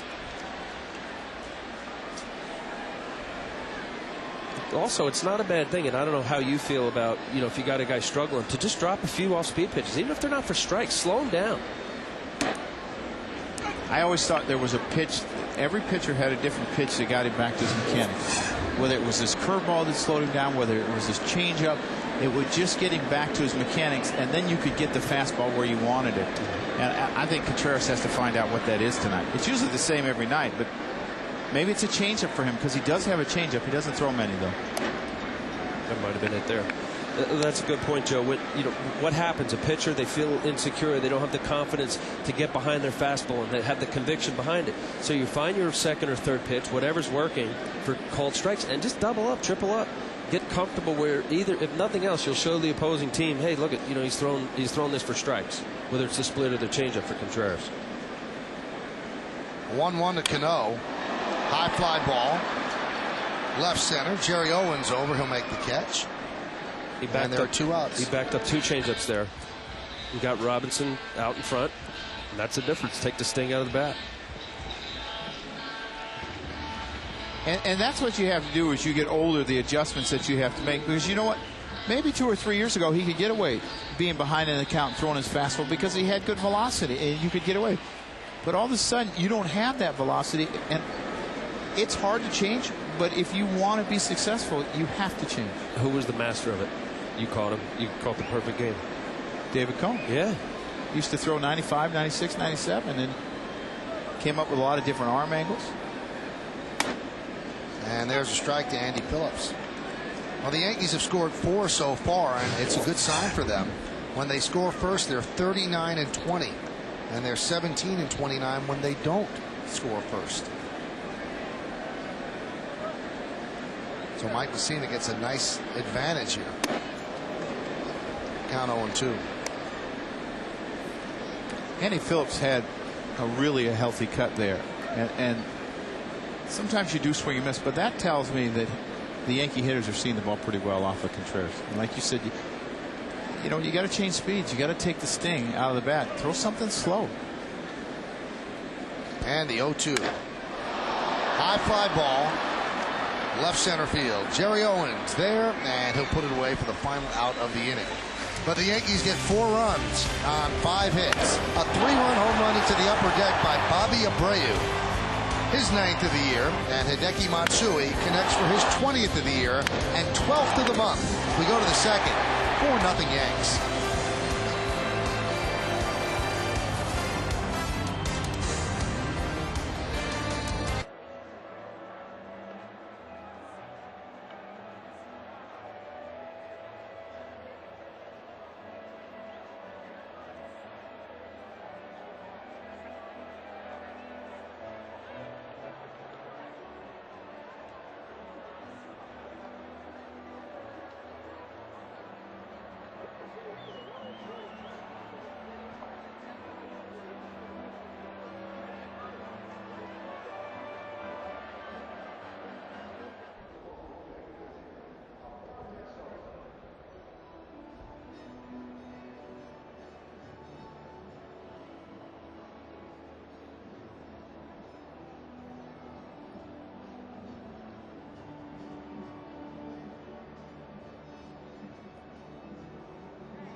Dunkin' Donuts team scouting report on the Chicago White Sox. Even though the White Sox offense is last in runs scored, they have been much better in July. They're 3rd in runs scored, only behind the Red Sox and the Yankees.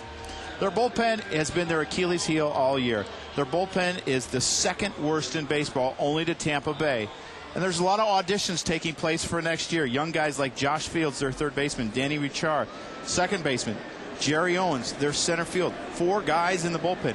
Can they perform at this level and play every day? And they got 2.5 months to find out, the White Sox. Here's Paul Konerko against Mike Mussina. There's a strike. To amplify your point about the struggling offense, last year the White Sox slugging percentage was .464. That was the best in the American League. This year it's at .388, which is the worst in the American League. It's been over 100 years since a team went from first to worst in slugging percentage. That was the 1902 Senators. Just amazing to have that much of a drop-off. And you're just a year and a half removed from a world championship. Yeah, and a lot of it has been the guys in the middle, like Konerko. And Konerko has heated up lately. Tommy, especially Jermaine Dye, and Joe Creedy, their outstanding 3rd baseman, Silver Slugger last year, had a bad back all year, had surgery, hasn't been here. And, Uribe hasn't hurt. Uribe, Darren Erstedt, they've had some injuries. Tomei was down for a while. And you know what? Jim Tomei had the old dreaded rib cage problem. And you'll hear a lot of players talk about it's 2 months before it truly heals. And you come back and you still don't feel great, but you play anyway. Blooper into center field, a base hit for Konerko. In his last 63 games, Konerko has raised his average from 188 to 264. And now goes up a little bit more.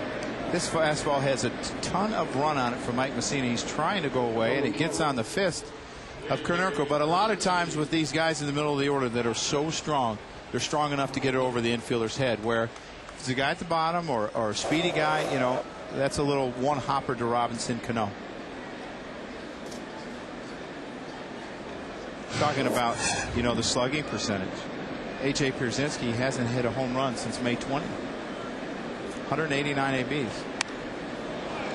Not bad. Last one was a good one for him, though. It was against the Cubs, and it was a grand slam. So I guess if you're going to finish on a homer, that would be the team you'd want to do it if you're a Sox player.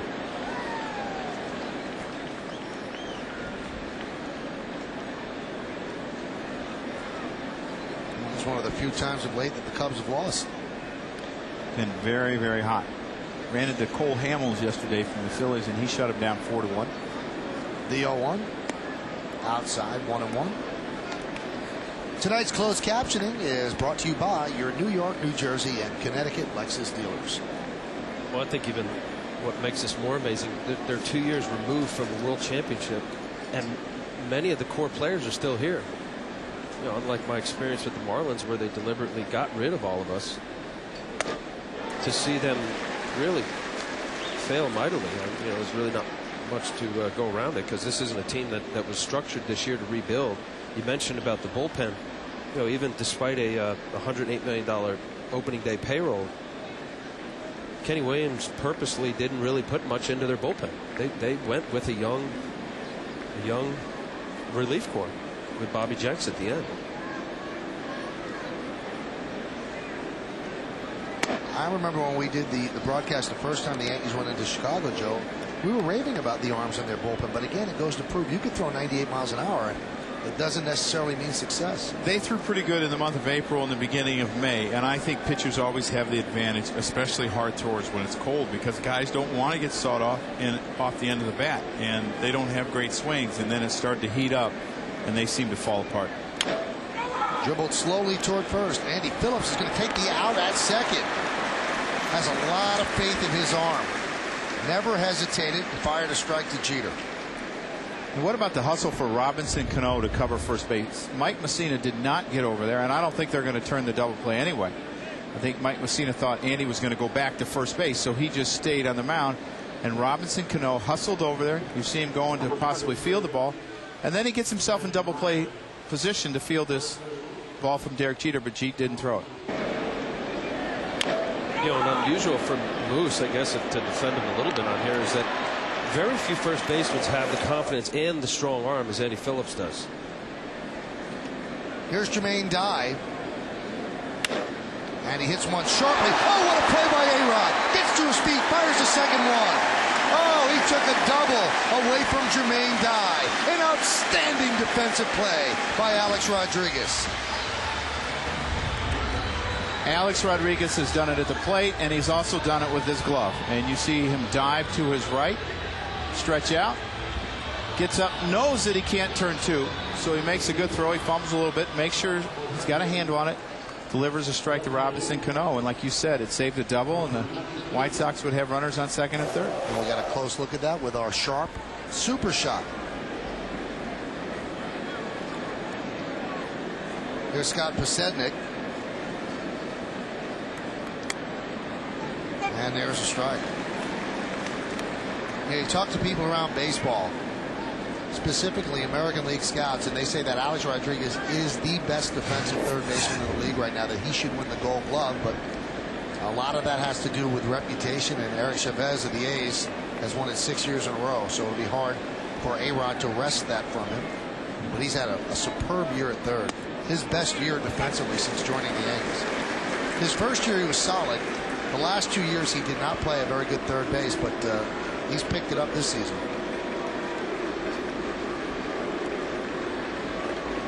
Might have something to do with the fact he came into spring training leaner, lost a lot of the muscle where he was bulked up. It's helped him get to fastballs offensively, and it helps him get to hard hit balls defensively.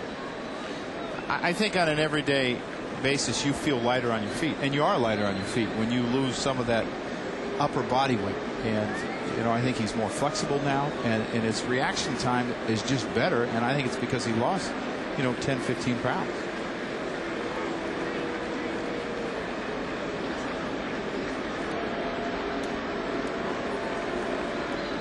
The 1-2 fouled away. Plus you could add he's so much clearer in his mind, and you'll hear it often where guys, if they're not hitting, they take it out to the field, or you know, their minds wander. You know, his focus has been great. You know, clearly his defense has been as good as it's ever been. And as far as the Gold Glove, you know, it's so subjective. I'm still not sure how they figure out that award.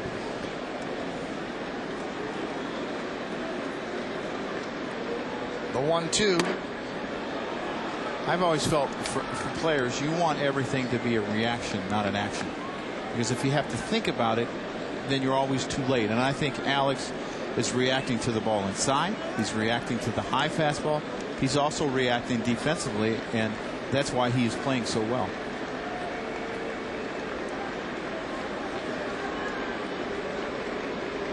2-2. Fouled away, making Mussina work. All the mechanical thinking as a player has to be done before the game. You can't necessarily think about mechanics, or it just doesn't work. You know, you might think about what base am I going to throw to it if it's hit this way or that way. But as soon as you start thinking about mechanics as a player, whether you're pitching, hitting, or anything, I think you're done. Yeah, you're not relaxed and it doesn't flow. There's got to be a relaxed state and just allow your athleticism to do whatever you have. 2-2. Is that why they say that pitching coaches never really try to correct anything mechanically on the mound? Some do, and I didn't really appreciate it. I never argued with my pitching coach about it, but I was clear early on. I said, just jot it down. Tomorrow, you know, at the bucket, we'll talk about whatever. But this is not a time. This is battle. It's about getting people out. It's not about, you know, where your finger is, your hand, your elbow. Just get people out. 3-2. Grounded up the middle and through for a base hit. Jermaine Dye will head to third, so Pierzynski squeaks a single through the middle of the infield, and the White Sox have runners on the corners and 2 outs. Mike Mussina with all the gold gloves. This ball just eludes him, just out of his reach. See it get past Robinson Cano. Just out of his reach. I'm not sure if Robbie comes up with this ball. He gets Pierzynski at first base, but Robinson Cano is as good at going that way and making that play and throwing on the run as any player I've seen.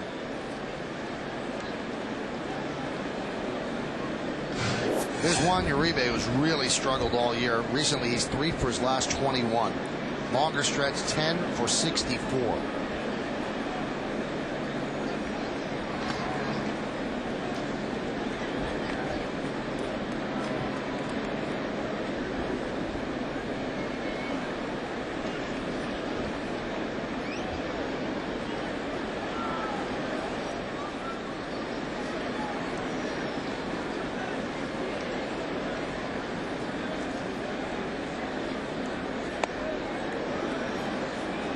Check swing. Count 1-0. You know, for Mike Mussina, teams have run somewhat at will on him. 18 stolen bases in 19 attempts. And I think the courtesy throw over Pierzynski is important, that you don't just let him get second base, but his focus has to be on getting Uribe out. Now, why, Joe, would a guy who's an outstanding fielder, he doesn't have an exaggerated high leg kick, why would they be able to steal off Mussina so much this year? Is it the catcher's fault? Is he not paying as much attention as he used to?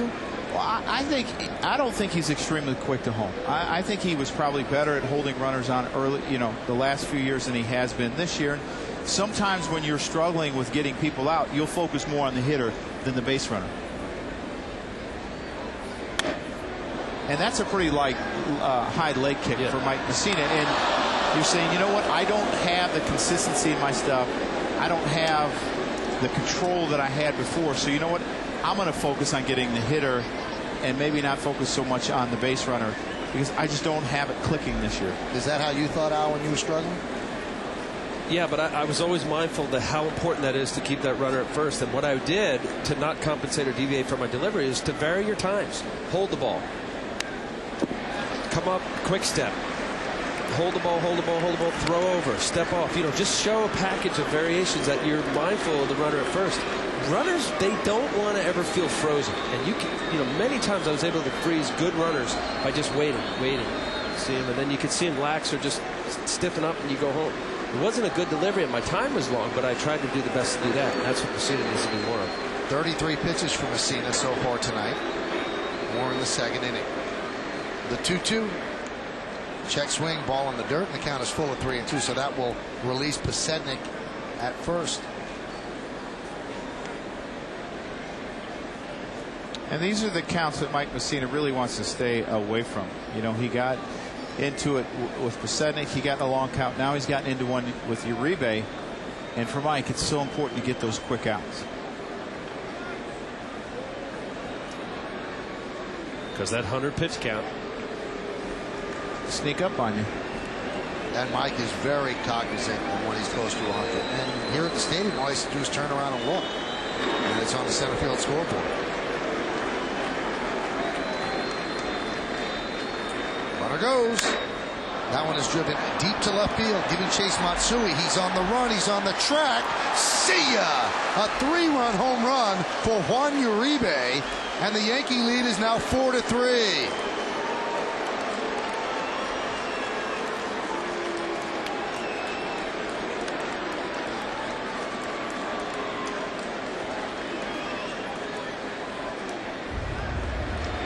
I believe this is the right pitch to Uribe, a breaking ball, but it just got a little bit too much of the zone. He is a chase guy. He will chase up, he will chase down, he will chase out. But Mike Mussina got in a count where he probably felt he had to throw him a strike curveball instead of a chase curveball, and Uribe was up to the task. When he hit it, I didn't think that ball was out. Well, if that's the right pitch, you're not throwing a 3-2 curveball to bounce it into the dirt, unless it's a real reckless swinger. Uribe can be that, but he'll take his walks as well. Mussina felt that was the right pitch to think that that went out of the park. The ball's flying tonight. Here's Danny Richard, and the pitch is high, 1-1. Richard took over at second base when Tadahito Iguchi was traded to the Phillies. The Phillies made a quick strike after they lost Chase Utley to injury. And Richard's very good defensively. Those 2 hits came against Roy Halladay, so that's got to give you some confidence. That one is skied the other way and deep. Backing up is Matsui, still back, and he makes the play right in front of the warning track for the final out of the second. But the Yankees give up 3 runs on 3 hits, no errors, and nobody left on base. Juan Uribe with a 3-run home run. It's his 10th home run of the year. Mussina with a breaking ball leaves it out over the plate. Uribe goes and gets it. And as we go to the bottom of the second, Yankees 4, White Sox 3.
Second inning, and Melky Cabrera leads off against Jose Contreras. Yankees lead 4-3 over the White Sox.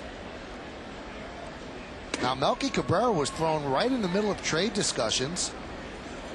Obviously, the Yankees were interested in trying to acquire Eric Gagne, and the Texas Rangers asked for one of the 3 top Yankee pitching prospects: Phil Hughes, Jabba Chamberlain, or Ian Kennedy. Now, the Yankees kept saying no, no, no. Obviously no on Hughes, obviously no on Chamberlain. And then the Texas Rangers came off those 2 names and asked for either Ian Kennedy, a left-hander who's done very, very well at Double-A Trenton, or Melky Cabrera. And Brian Cashman said he felt that that was too much for a 2-month rental, although he thought that Eric Gagne is a very, very good pitcher, and he thought the Red Sox made a very good acquisition. But he was not going to move either of those 2 guys. He said a guy who could conceivably be in our rotation next year and our center fielder, he said, I'm not going to do it. No, and I think it's a smart move not trading Melky, because he's your defensive center fielder. And who do you replace him with now? And he's hit .340 over the last 55 games.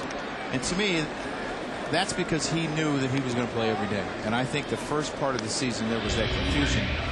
Am I playing today? And this is the good split by Jose Contreras, blocked by Pierzynski.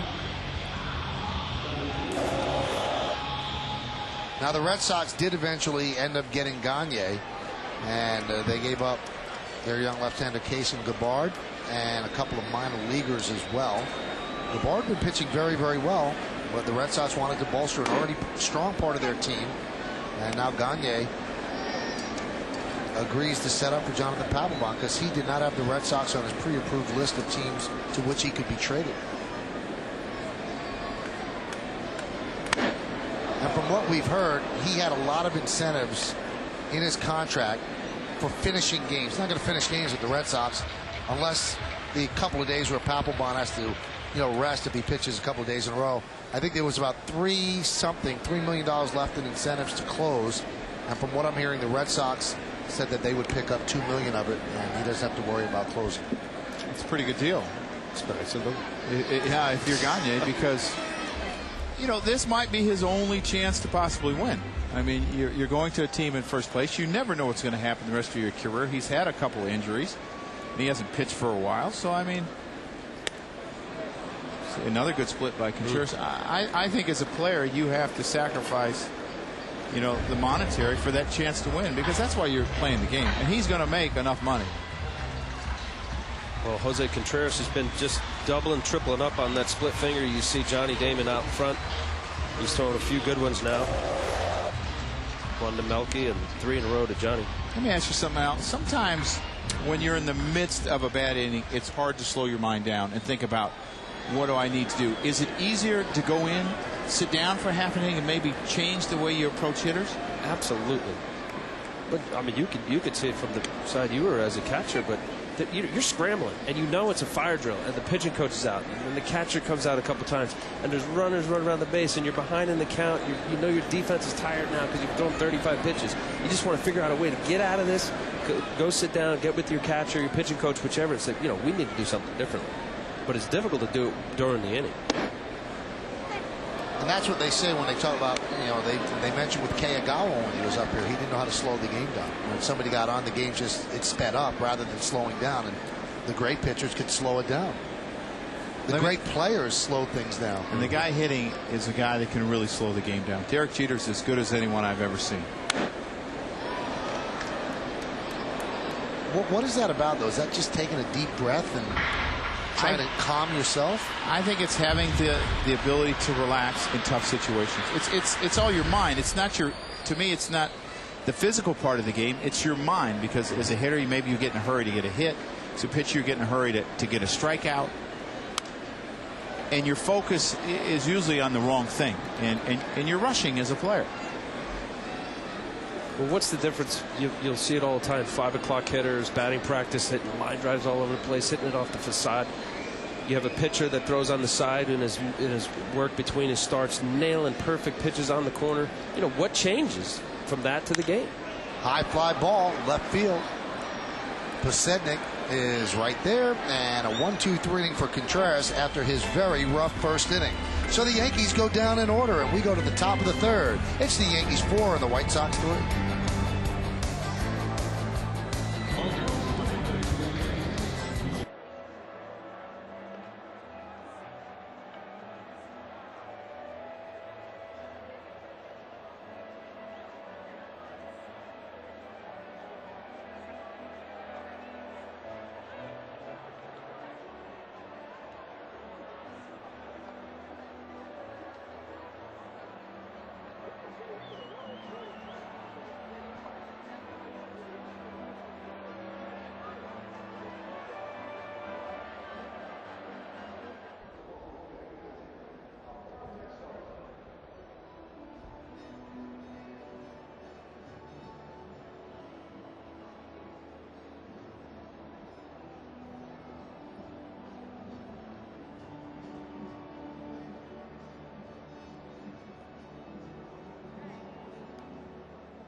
our music and computer world upcoming schedule. 2 more games against the White Sox tomorrow night and a Thursday matinee. Then the Royals coming to town Friday night.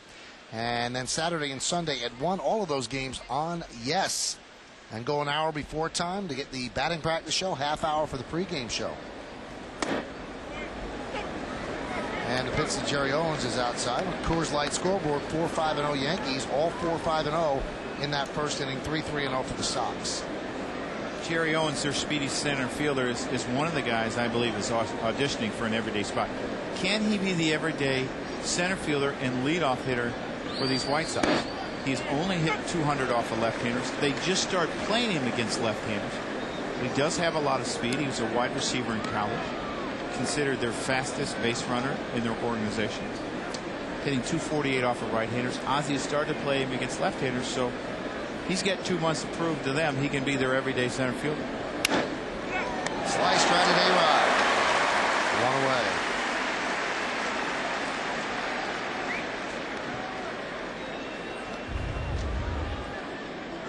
Playing relaxed, you have these quick reactions. You see the quick reaction by Alex Rodriguez and the concentration. Easy play for Alex, but looks slow and easy when it's slowed down, but when it's at real speed, it gets on you real quick and you have to react. Oh, that poor kid. Here's Josh Fields. You know, he's never been thrown out. No, he's a happy child. We know that. Do you think he eats a ton of health bars like you? I know he doesn't like ketchup, mustard, and mayo. Good luck, kid. You're going to need it. The 0-1. There's a strike, 0-2.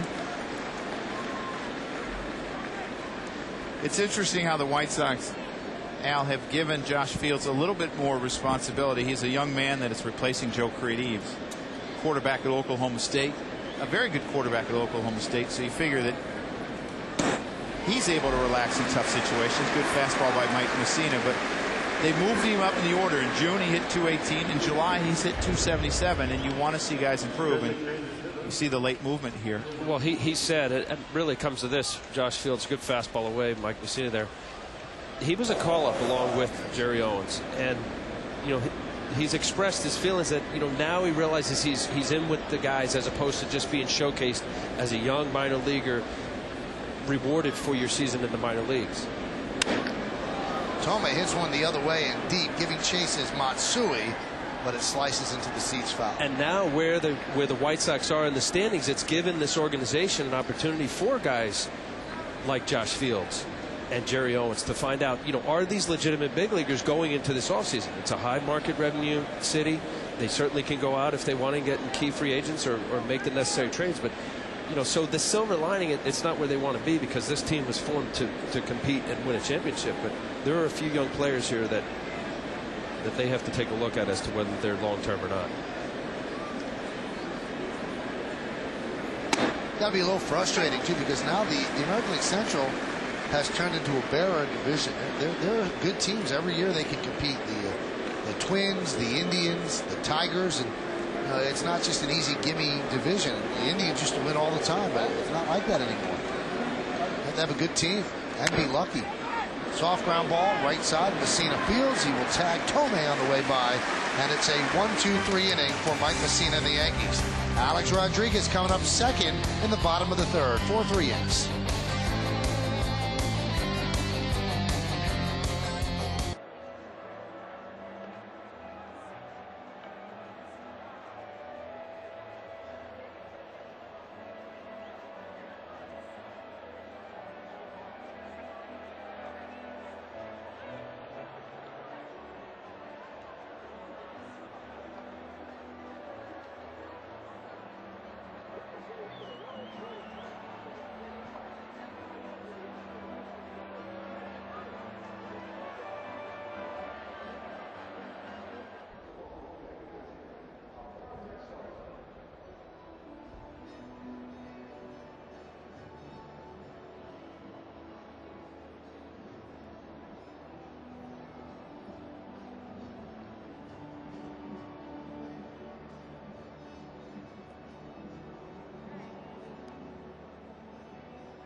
at Yankee Stadium was Mickey Mantle off Stu Miller on May 14, 1967.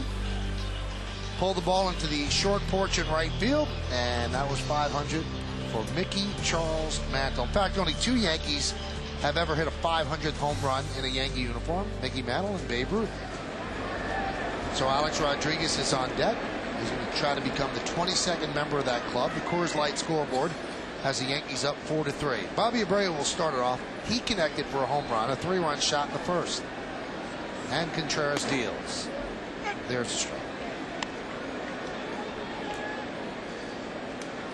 What were you, 7 when Mickey hit that? 6. Do you remember where you were? No. No. I don't remember where I was last week. I think it was Baltimore. The 0-1. I really didn't become a baseball fan until maybe 8, 9 years old. 1970 Yankee team. And why that team? Any because you know reason? what? Because they were bad and I liked underdogs. So if I was growing up now, I guess I would be a Yankee fan. But I suffered through Horace Clark and Jerry Canny. In the first inning, this is what happened with Bobby Abreu. He knew it too. Had that little swagger, upper deck swagger. His 9th home run of the year. Yankees now lead 4-3, bottom of the third. The 1-0. Check that. The 1-2 is upstairs. 2-2.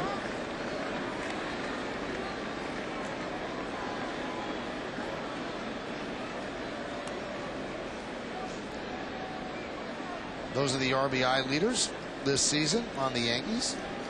Only American League team with 6 players with 50 or more.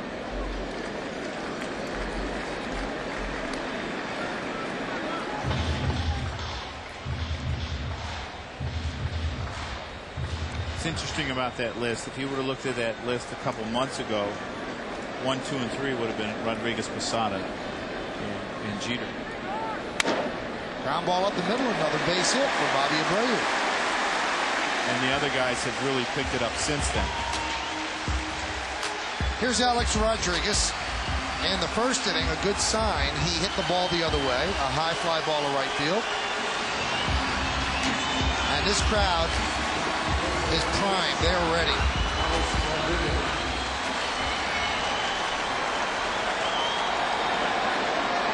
Joe Torre predicted yesterday, he had his charity golf outing, that the love that's going to be shown to A-Rod here is going to be unbelievable.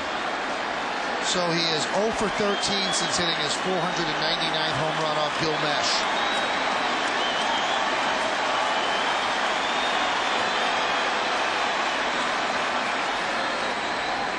And the pitch.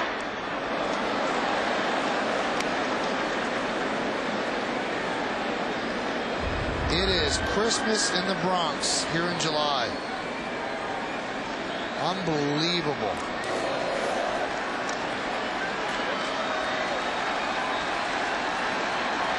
And the 1-0. High drive, center field. Going back Owens. He has room in front of the track. He puts it away for the first out of the inning. So A-Rod's getting a little bit closer.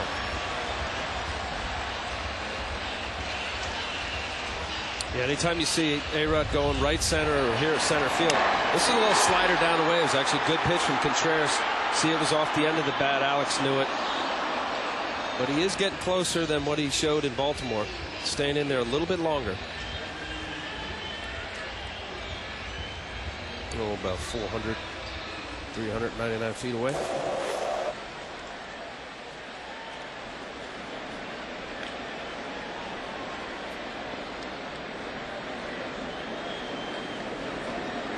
Now, Alex, 9 times this year, he's gone 10 at-bats or more without a home run.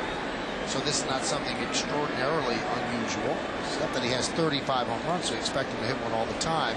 And now everybody's waiting on this one. And the fact that he hasn't gotten a hit, let alone a home run, that accentuates it a bit more. So he's 0 for 14 since his last home run.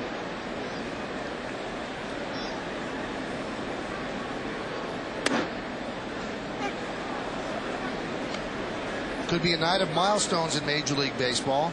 754 home runs. Bonds against the Dodgers in L.A. 1 away from tying Aaron. You know about Rodriguez. And Tom Glavine will toe the rubber in about 3 minutes, looking for his 300th win in Milwaukee against the Brewers.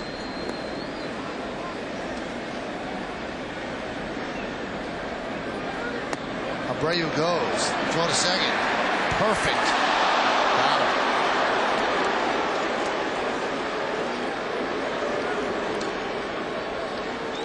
Let's take a look at the LoJack caught stealing. Well, for Pierzynski, who has had trouble throwing all year, has only thrown out 7 base runners the whole year, makes a perfect throw, and that's exactly what it took, was a perfect throw to get him. And that's your LoJack caught stealing. You see, nice job of Uribe straddling the bag. See Pierzynski telling him nice job, the nice quick tag. What's better, Joe, getting an RBI, or if you're a catcher making a throw like that? Throwing a runaround. To Really? me, I love that. You know, because I think it fires up your pitcher. You see it? The perfect throw, the perfect tag. Never really gets to the bag. And a perfect, sharp, super shot. Pitches outside. 3-1 to Matsui. He had a home run his first time up. His 20th home run of the year. You know, on the other end of that, Joe, it was a good feeling as a pitcher, especially if you were somebody like Contreras, who doesn't really hold runners, to allow your catcher to have an opportunity to throw somebody out. Matsui works a 2-out walk. Well, Contreras was not happy with that last pitch by Phil Cuzzy. Turned around, didn't even get the ball back from Pierzynski, and walked on the backside of the mound. We were talking this about a week ago. You can always tell it, and as you're a catcher, you really know because you see it over and over. A pitcher usually does about the same thing when he thinks a pitch is a strike and he doesn't get it. They have a different reaction, whether they catch it different. It's with a guy, Kevin Tappan, who pitched in Minnesota a long time. I caught him in Chicago. He used to catch it 2 hands when he thought it was a strike, and he didn't get the call. I thought you were going to say something a little more profound where they throw their hands up, or no, there were only certain hitters that could do that. You know, there's every once in a while there was a pitcher that would do that. I'm trying to think, probably a Jack Morris or a Dave Steve comes to mind. The 1-0. Count 2-0. We're in the bottom of the 3rd inning here at the stadium. Yankees lead 4-3 over the White Sox. Posada with a double his first time up. He's really had a tremendous year. You were 1 game away from August, and he's still hitting .334 as a catcher with 11 home runs and 58 runs batted in. Extraordinary numbers for anybody, but for a catcher. And now those numbers go up. Matsui is going to think about third. He'll stop right there because Dye has a good arm.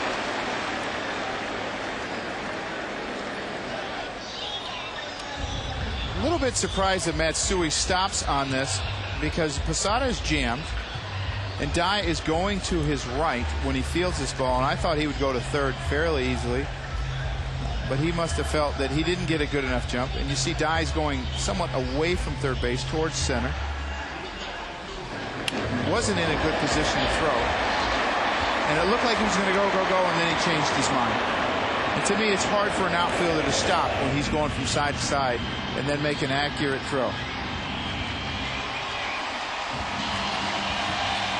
I think the message from Don Cooper to Contreras was, don't worry about the umpire. Go get the hitter. Especially with 2 outs. Was it hard for you sometimes, Al, when you thought you should have got a pitch and you didn't get a pitch, to refocus? Yes.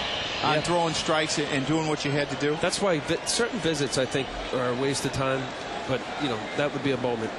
Come out, calm him down. If there is something that you saw, you know he was upset with 2 or 3 pitches prior to that. He threw 2 balls to Posada before the base hit. Look, just what you said. Forget about that. Get it out here. You're at the end of inning. You're in the dugout. Here's Cano. Driven deep to right center field. Looking up. See ya! A bullet. 3-run home run by Robinson Cano. And the Yankees lead 7-3.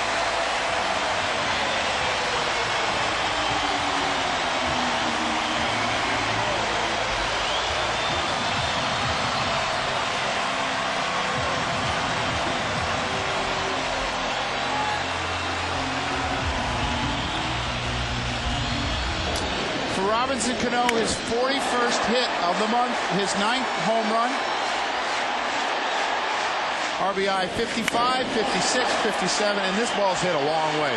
I mean, it's not easy to necessarily always go in the right center gap here at Yankee Stadium. It seems the ball is going out to left a lot better tonight. So an awful season for Jose Contreras continues, and a great month for Cano continues.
Verizon Fios make the switch to Verizon Fios, TV, internet, and phone. John Danks gets the start for the White Sox, 6-7, 4.83, and Andy Pettit has the same record with a lower ERA of 4.11.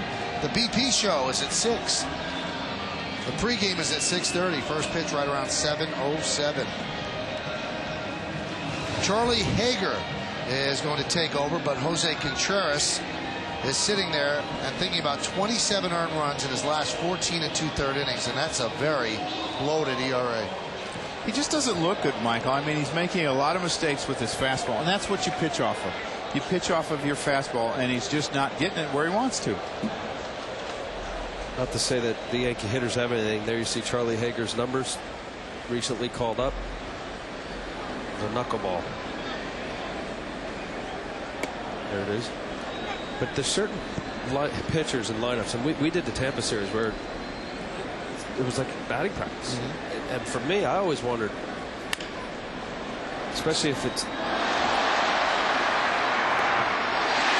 That could be 2 errors right there. It's going to count as 1 and probably go to Uribe. It is an error on Uribe. And Uribe only his 11th error this year, and that's pretty good as a shortstop. He's a pretty good fielding shortstop. This ball hits off the heel a little bit, and then when he doesn't catch it cleanly, he has to rush it. He bounces it to Konerko, a ball that he should be able to come up with, but doesn't. And it's just one of those balls that you're not meant to get an out with, Al. Well, he's changing gloves right here. I think it went right through. It did. It ripped the webbing of his first baseman's mitt. Konerko went and got a new one. So, Al, you were saying that you've always wondered. I wondered because if you make good pitches, and you can go over Contreras whether they were quality or not, and certain lineups hit just about everything thrown up, pitchers give certain things up, and then they show pitches where hitters know what's coming. Whether they flare their glove or their hand is up on fastball and off to the side on a breaking ball. There's a plethora of things that a pitcher can do to key the opposing lineup, and they know what's coming. And it really becomes batting practice. Hideki Cabrera fouls it off of Pierzynski. Now, I don't know if the Yankee hitters have anything, but there's certainly plenty of books on all the pitchers. And once they get it, they know it's coming. Yeah, but I think that the domination of Contreras is so complete around the league. I doubt that everybody has it without the White Sox picking it up. It's probably not pitching well. That one is driven deep to left field. Does it have the height? Oh, it has the height. See ya. 2-run home run for Hideki Cabrera. And the Yankees lead 9-3. The Yankees' 4th home run in 3 innings.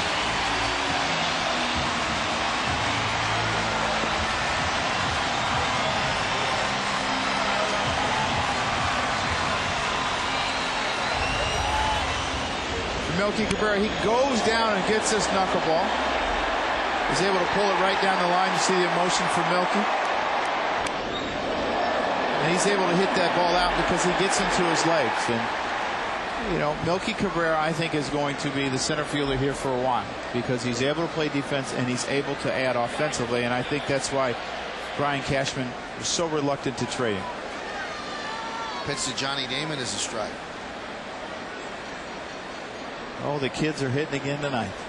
Cano and Melky.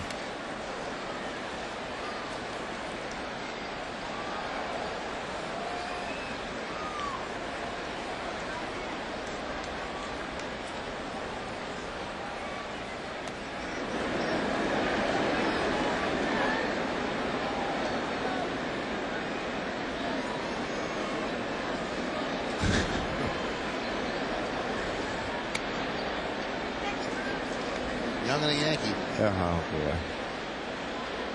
Talk about players they can remember 25 different handshakes. You know, handshake for each player, but they can't remember the signs. The little bit I was with the Marlins, I couldn't keep up with it. Every single guy has an elaborate. They're just starting here with the Yankees, but that's because of the two young guys.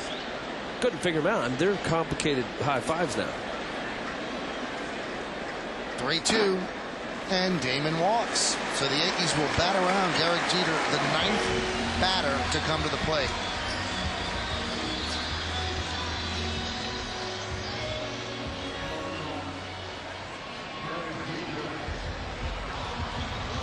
I think the bigger concern for the White Sox is what do they do with Contreras next year? Does he come back, the guy that threw 2005 and the first half of 2006, or does he come back the guy that's throwing like he is now? I mean, he's owed a lot of money.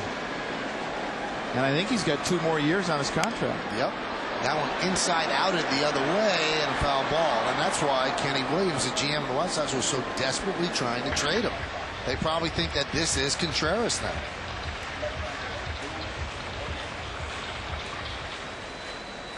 No one would bite on Contreras. And when you consider how everybody needs starting pitching, nobody wanted Contreras. Couldn't trade him.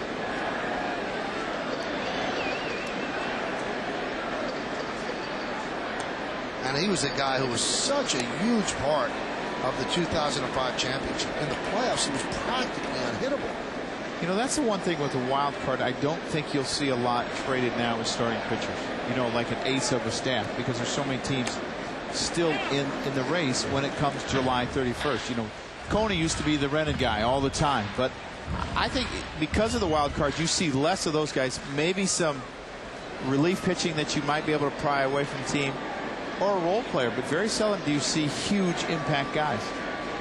Much better parity. Line drive right at Uribe. And they will get the force at second for the final out of the third. But the Yankees get 5 runs. And of course, the Bronx Bombers are in town. The two buddies do it. Robinson Cano with a 3-run home run. A laser shot. Melky Cabrera, his pal, goes for a 2-run shot. 9-3 Yanks.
explosion to work with. 9-3 he leads going to the 4th inning, and he deals to Konerko low. The thing that I'm a little bit worried about, Michael, when he got the 4 runs in the first, he had somewhat of a long inning. He had to wait a while before he went out. And a lot of times that spells trouble for a pitcher. He came back and gave up 3. And the Yankees had a quick inning, and he shut the White Sox down following. Well, he's had another long layoff. Will he be sharp this inning? The 1-0.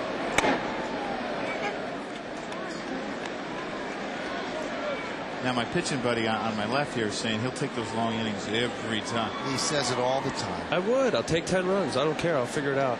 I'll give up less than 10. The idea is to win, right, Al? Not how many you give up. That's right. Jack Morris is good for doing that. Win 10-7. 1-1. Serve down the right field line. That is going to be a base hit. Playing it in the corner will be Bobby Abreu. Konerko chugs for second to throw. Not in time. Hey, it's time now for the Aflac trivia question. We do this in the top of the 4th inning. We'll explain the background when we give you the answer. But the question is, who was the only Yankee to homer in an All-Star game at Yankee Stadium? Home for 1. No. The All-Star Game logo was unveiled today at Yankee Stadium. The All-Star Game will be played at Yankee Stadium next year on July 15th. And that, of course, is the final year of this Yankee Stadium, and a great way to honor this great ballpark by having the All-Star Game here. That'll be the 4th one at Yankee Stadium, and the 8th in Yankee Stadium, or 8th in New York City. Oh, what a play by Cano. Taking a base hit away from Pierzynski.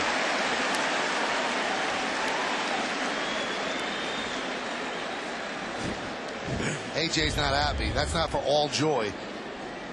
Well, you just caught 3 innings. You give it, you've been part of 9 runs. You got to catch a knuckleballer. You hit a bullet. Second baseman robs you of a base hit. Not a good night for AJ. And you see Robbie do this often. He's caught in between the short hop and obviously a nice hop. So what would be perceived as a lane, he's getting out of the way. There you see Larry Boa appreciating it. But it actually gives him a good vantage point to be able to scoop that. I think it gives him a little bit longer to field the ball because he can field it deeper basically in his stance. Take a look at the Bacardi scouting report on Jermaine Dye. Jermaine Dye hit .315 with 44 homers and 120 RBIs last year. He's regaining his form after the All-Star break. Brutal first half. But he has 7 homers and 13 RBIs and hitting over 300 in the second half. He's a guy that will chase balls, especially breaking balls away when he's behind in the count. And I've always thought Jermaine Dye was a better low ball hitter than a high ball hitter. I think he loves especially the fastball, middle down to middle in down, and he seems to hit that ball for home runs. Jermaine Dye early in the day was said to have been traded to the Red Sox. That deal didn't happen. And now there are rumors that the White Sox might want to extend his contract. He's going to be a free agent at the end of the year. He's had an awful season in a free agent year. And maybe the White Sox figure if they sign him now, they're going to get him at a very low price, much lower than he would have gotten. And maybe once he has the contract done, that will lift the weight off his mind and he'll go back to being the player that he was. I think Jermaine Dye had a no-trade clause to East Coast teams. And he didn't want to go to the Boston Red Sox, probably because he would have split time. And it is a free agent year for him, possibly. And, he's thinking it may be his last big contract. And, it's a guy that's used to playing every day and doesn't want to get stuck in a platoon situation, maybe with a J.D. Drew or playing it, at times in left field. He wants to play every day, so he decided to stay here.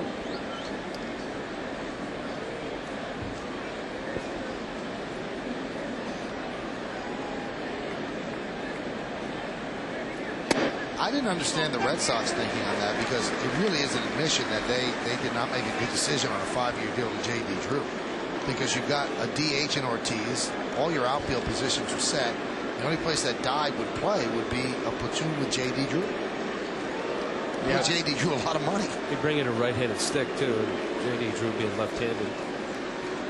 But you didn't pay J.D. Drew all that money to platoon. No doubt, but you could also, because of the revenue in Boston, to bring in a random player like that with the RBI potential of Jermaine Dye, then you're putting together a playoff team. Nice play by Mussina, and he will tag out. No, he won't. He'll just step on first base to get Pierzynski for the final out of the fourth. So the leadoff double is wasted. No runs, a hit, no errors, and one man left on base. Alex Rodriguez coming up in the bottom of the fourth.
Be a question. Who's the only Yankee to homer in an All-Star game at Yankee Stadium? And the answer is Joe DiMaggio did it in 1939 right here at 161st Street and River Avenue. 3 games at the stadium. 39, the American League won 3-1. In 60, the National League won 6-0. And in 1977, the National League won 7-5. Here's Bobby Abreu. And the pitch is a strike. Here are the New York City All-Star games at one of the Polo Grounds, then Yankee Stadium, Polo Grounds again, Ebbets Field, Yankee Stadium, Shea, and then Yankee Stadium in 77. It's been a while. Yankees lead 9-3. Home runs by Abreu, Matsui, Cano, Cabrera. Alex Rodriguez is looking for a home run. He's on deck.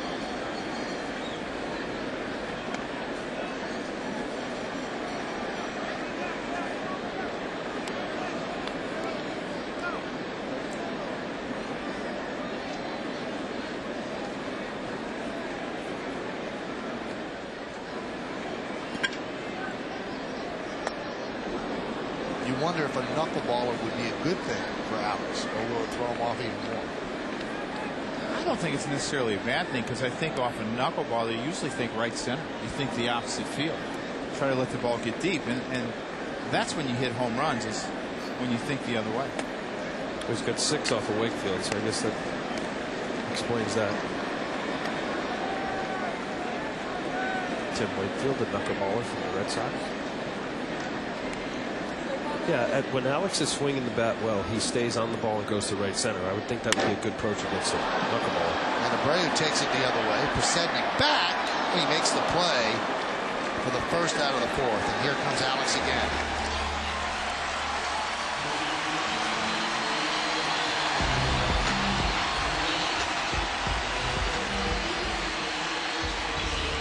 Well, there are the milestone home runs for Alex Rodriguez. He was the youngest to hit 300, the youngest to hit 400, and he's trying to become the youngest to hit 500 home runs. His birthday was last Friday in Baltimore. And that fan's making a prediction. Tonight's the night. A lot of 500 signs in the crowd. 21 men in baseball history have hit 500 or more home runs. And the pitch.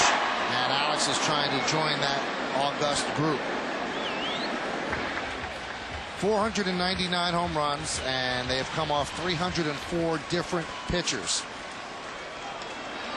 You on that list? No. You would remember if you were? Well, he would let me know. 9-3 Yankees lead. There have been 4 home runs in the game. This is the one people are waiting for. The 1-0. Trying for it right there. And the count 1-1. And I think for Alex, when you get the big leads or you're behind a lot, it's harder.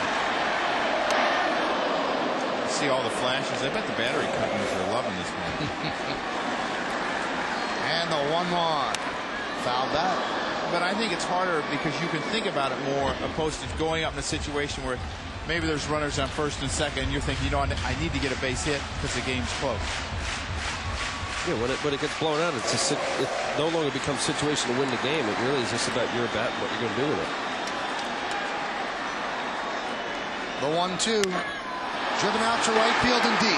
Going back dive on the track. He makes the play at the wall, taking an extra base hit away from Alex Rodriguez. And he is slow getting up, but what a play by Jermaine Dye. Wow. Oh, he's progressively gotten closer each at bat.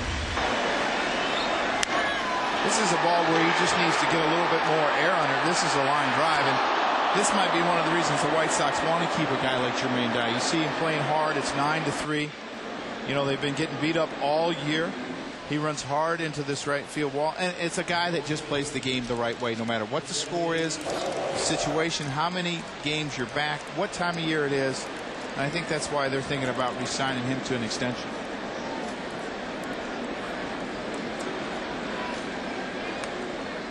So now Alex 0 for 15 since his 499th home run off Gilmesh. Well, Al, as you get this card in front of you, I mean, you got to read it. Come on now. Come on. No. I'll read it. I'll read anything. A-Rod was 1 for 8 against Outlet with no home runs. Probably walked him 12 times.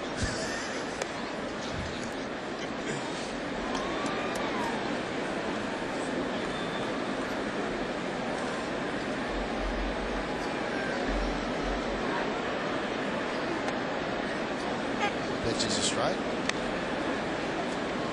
Did you face him? Was he in the league when you were in Toronto? I was with Toronto and then National League, and I don't believe I pitched against him in Italy. Yes, I did when he was with Texas. Yes. The 2-2. Foul ball. But he came in about 94. No, 95. So that was my last year in Toronto. Yes. And he wasn't there the whole year. It was right toward the end.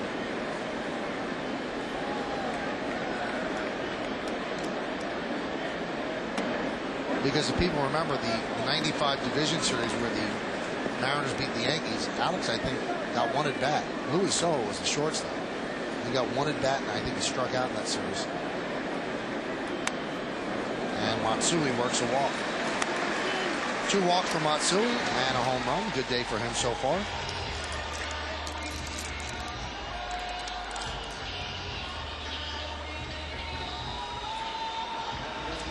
And here's Posada. Now, I have not seen when the Yankees have faced Wakefield lately. But Posada would a lot of times would bat right-handed against Wakefield. Yes, right? he would. And sometimes Bernie Williams would. Yeah, it was more Bernie. Posada would lay his bat flat, similar to the way that Mickey Tettleton used to hit with the Tigers. And here he's not doing it. Maybe because he hasn't seen him before and he's not sure what he's going to throw him. If you could bet, pretty much it's going to be a knuckle. That one's driven deep to right field. Dive back, looking up. See ya! A 2-run home run for Jorge Posada. And the Yankees lead 11-3. It is the 5th home run by the Yankees tonight.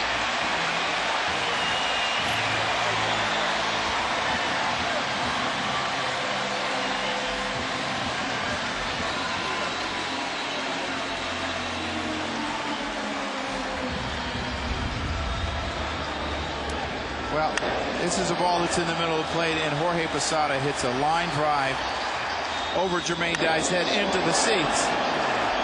The Yankees are somewhat pouring it on here, and you know, this is the auditions that I was talking about for the White Sox, that everyone has a chance over these next 2 months to make the club next year, and this has not been a good outing for Hagar so far.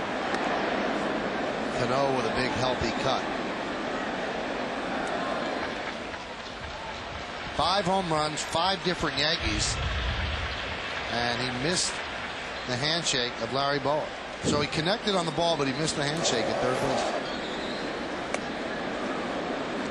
Catchers usually don't have a lot of style. You know, they don't have all the time to be thinking of those fancy handshakes. You know, you can stand out in the outfield and think about it, or the infield. So that's probably why, you know, you go put your stuff on. You don't have time for that. That's probably why he missed. But you had style. You still have style. I had style. Are you kidding me? Oh, my goodness, yes. When you hit that triple off Greg Maddux, that was style. I was running for my life. That was style. I mean, I didn't even pick out my songs when I came to hit. I mean, when you got that triple, the ground was moving. You didn't miss a beat. The ground was shaking. That wasn't because I had style, I can tell you that. The 0-2. Driven into right center field. Owens on the run. He'll make the play for the final out of the inning. But the Yankees get 2 more runs on another home run. And nobody left on base. So Jorge Posada connects on his 12th, but does not connect on the handshake. We go to the 5th, 11-3 Yanks.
What a guy.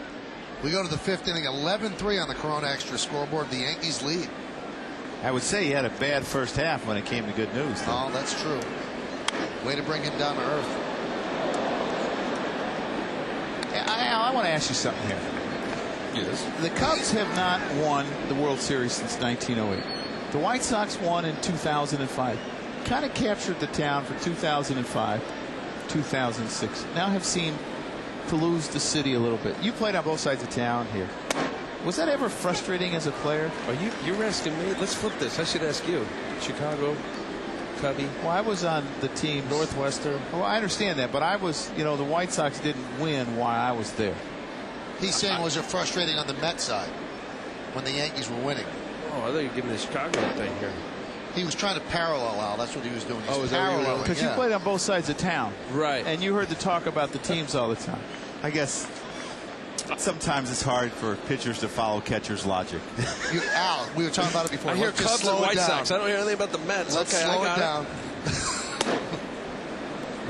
See what we have to deal with when we have to go to the mound? Okay, yes, the Mets, White Sox, Yankees, Cubbies. No doubt about it. And with the experience that I had in '98 of near playoff, '99 with the playoffs, and the 2000 losing to the Yankees, all along there, we just knew that we were second to the Yankees. And deservedly so. The Yankees won the championships and the heralded franchise. This place is second to none. This stadium, as far as I'm concerned, anybody in baseball, including Wrigley Field and Fenway Park. So yes, you feel second to it, but you internalize a lot of things and you try to gain some respect, as the White Sox try to do. And they haven't been able to do it. They win a championship, and now they're 2 years later looking at the cellar again. Didn't matter. You come into Chicago Cubs, it was a lot of fun. As a visiting player, I'm sure. As a home player, it was great. Yeah. Now, every Yankee I spoke to, Al, that played in that 2000 series, said that it was the most joyless experience ever because the Yankees had to win. They had nothing to gain, I guess, in the eyes of a team that's won all the championships, and we had everything to gain. And there was some truth to that. I enjoyed it. I loved playing against the Yankees. I loved this place. I enjoyed everything about it, knowing the challenge of that great lineup and all the guys that was so difficult to pitch to. Even though the Mets lost and I was on the mound in Game 5 against Pettit, it was fun. The 1-0. I say that whole series turned on O'Neill's at bat against Armando Benitez in the first game. How about Timo Perez not running out a double to left field off of Todd Zeal's bat? We go up, Mets would go up 2 or 3 runs there, 2 runs at least. Andy Pettit and I pitched that game. Andy Pettit and I were pitching. He pitched great. It ended up being 0-0 into the 6th.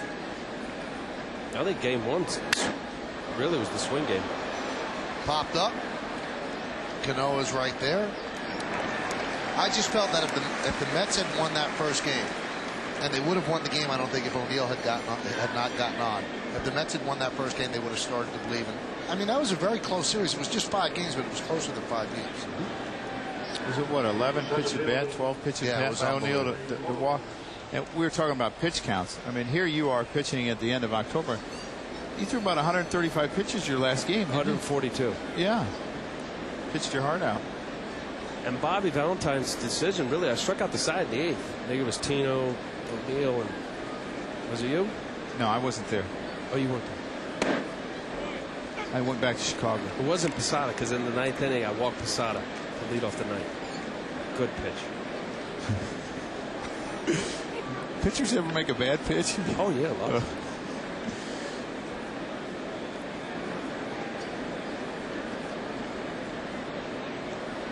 You see, Al, once you slowed it down, it was great. Because I thought we were doing the Chicago thing. I didn't hear anything about New York, so I was kind of zoned out a little bit. You brought it back, though. It was great. Game face. What a recovery, yeah. It's called being embarrassed.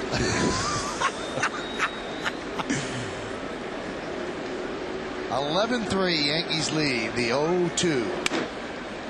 Rounder up the middle and through for base hit. So Jerry Owens with a 2-out single.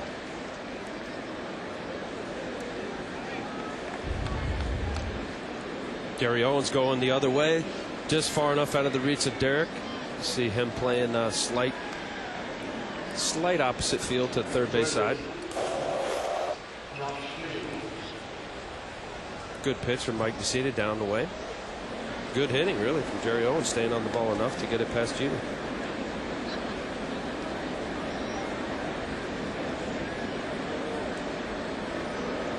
Josh Fields is 0 for 2. Got robbed of an extra base hit. Second batter of the game. What a play by Melky Cabrera, roaming into right center and then struck out in the 3rd. There's a breaking ball strike. That knuckle curve.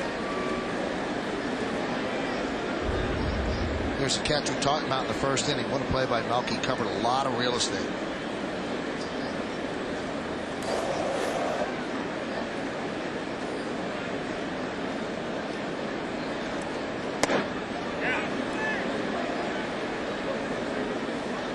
Now, Joe and Al, we looked up what you guys did against each other. Joe was 3 for 11 against Al. But also, Al, you hit him. Is there bad blood here? I think he apologized. No way. Yeah, I think he did. It was at Shea Stadium. I remember you hitting me. I liked you. Yeah, I mean, why would you hit the 8th hitter? To get to the pitcher if it was at Shea. They'd probably pinch hit. Count 1 and 2. But usually you wanted the pitcher leading off the next inning, so a lot of times they go. It might have been ducks on the pond, second and third. I need to get to 3-2, so I figured, just get to the pitcher here. You had a double off me, I think. I just remember you hitting me. Did it hurt? I'm sure it did. I got a piece of Posada that hurt. Al threw a heavy ball, especially that cutter. It kind of hits you in the leg and kind of keeps spinning. When it hit, it didn't stop. It kept spinning in there. You dove. You were a diver. Diver? Did you dive a little? Maybe a little.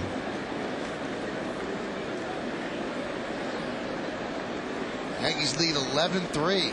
5 Yankees have homered, but Alex Rodriguez not one of them.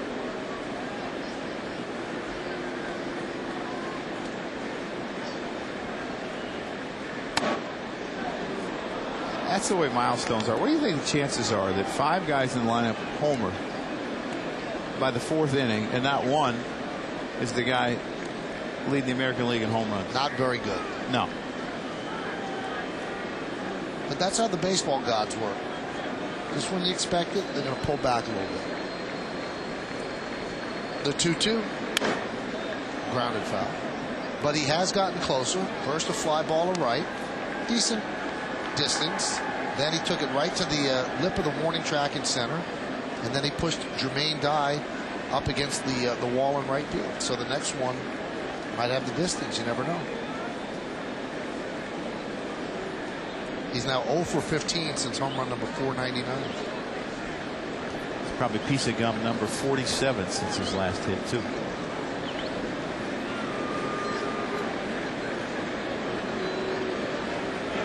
Swing and miss, and Fields down on strikes. No runs a hit, no errors, and 1 man left on base at the end of 4.5. We are halfway through. Yankees, on the strength of 5 home runs, lead the White Sox 11-3 on yes.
Teamed up to make a difference in the community. For every Yankees home run hit at home this year, Samsung will donate $1,000 to Joe Torre Safe at Home Foundation to help end the cycle of domestic violence. $5,000 so far tonight.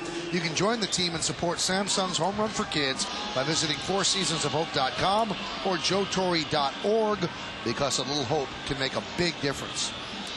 Corona Extra scoreboard: Yankees 11-10-0, beating 3-5-1. Wonderful thing that Samsung does there. Do you give a little bit more for number 500? Samsung would have to step up, I guess. I think you just put them on the spot. And all 11 runs tonight via the home run. Andy Phillips is 0 for 2 tonight. He has a career-high 11-game hitting streak. And during the stretch, he's hitting .333, a home run and 6 ribbies. New pitcher is Gavin Floyd. You see his numbers. 19 hits in 11 1/3 innings. Popped up. Right side. Richard puts it away. 1 down.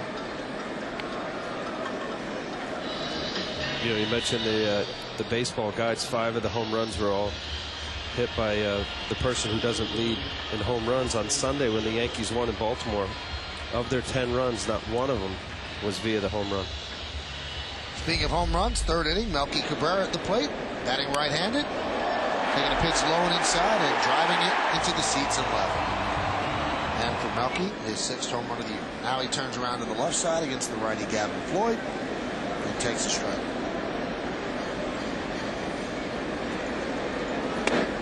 It's got to make Cabrera feel really good that the Yankees did not make a trade for a player that they did want. They're not denying that they wanted Eric Gagne, but they would not give up Melky Cabrera for Eric Gagne. I have to agree. I think you got to pump your chest up a little bit thinking, you know, it's a pretty good player. I mean, it's somewhat of an impact type of player, and they weren't willing to part with me for Gagne. And not only were they not willing to part with him for Gagne, but by not getting Gagne themselves, their biggest rival got Gagne. Probably made the Red Sox even better. Not probably. It did make the Red Sox even better than they have been.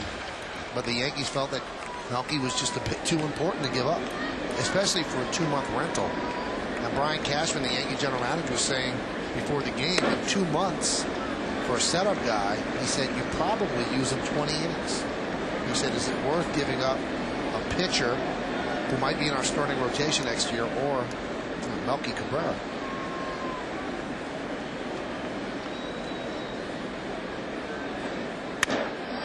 Driven deep to center field, backing up Owens. He's there and he'll make the play for the 2nd out of the bottom of the 5th. Along with Joe Girardi and Al Leiter, I'm Michael Kay. You're watching Yankees baseball right here on the Yankee Entertainment and Sports Network. It's a full house here at the stadium as the Yankees start a week-long homestand. Yankees lead 11-3. Home runs in the game: Abreu, Matsui, Cano, Cabrera, Posada. Not A-Rod, but he's getting close. Here's Damon, pitches outside, 1-0. Well, as good as Gagne is, you know, what Cabrera has done to solidify the defense in center field, who would you replace him with? You'd have to go back to Damon, and it wouldn't be as good. And also, when Damon was playing out in center field every day, kept breaking down. And he's been a much better player as a DH, occasionally spotting him in left field. The 2-0. 3-0. Yankees did make a trade today. If you just got home from work, Scott Proctor to the Dodgers for backup infielder Wilson Benameat. Benameat not with the team yet. He will join them tomorrow. Also, for as much as any team would like to have Eric Gagne, what it really tells me is how much they feel about Jabba Chamberlain and perhaps, you know, his eventual debut here with the Yankees. There's so much been talk about his potential and his stuff. A high 1st-round draft pick at a University of Nebraska. There you see the trade. Benameat's a switch hitter, and he's a much better hitter from the left side. Here's Derek Jeter. He is 1 for 3. Gavin Floyd deals a strike.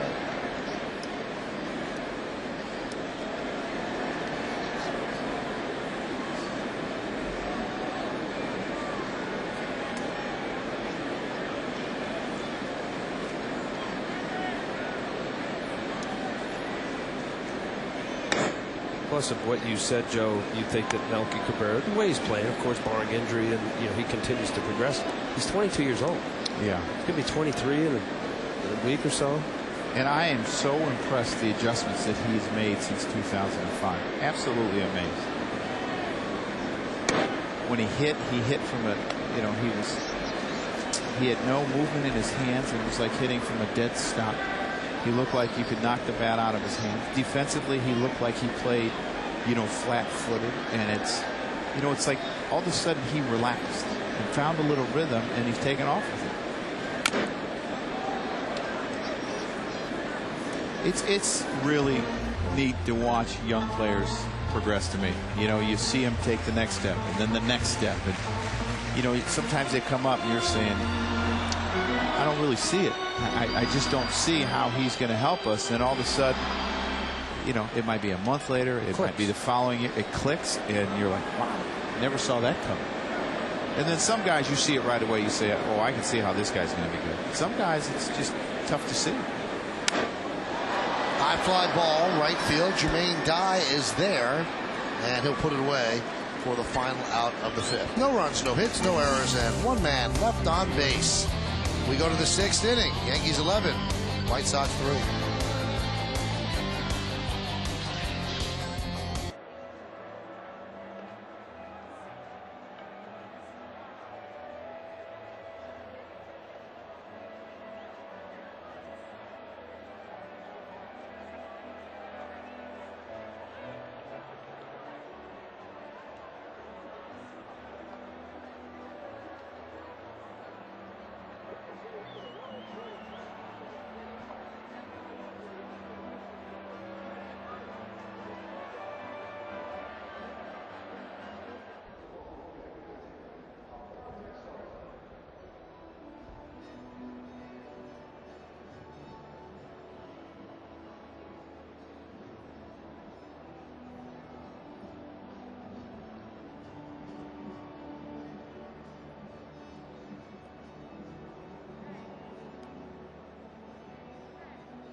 Sixth inning here at Yankee Stadium in the Bronx. Jim Thome leads off.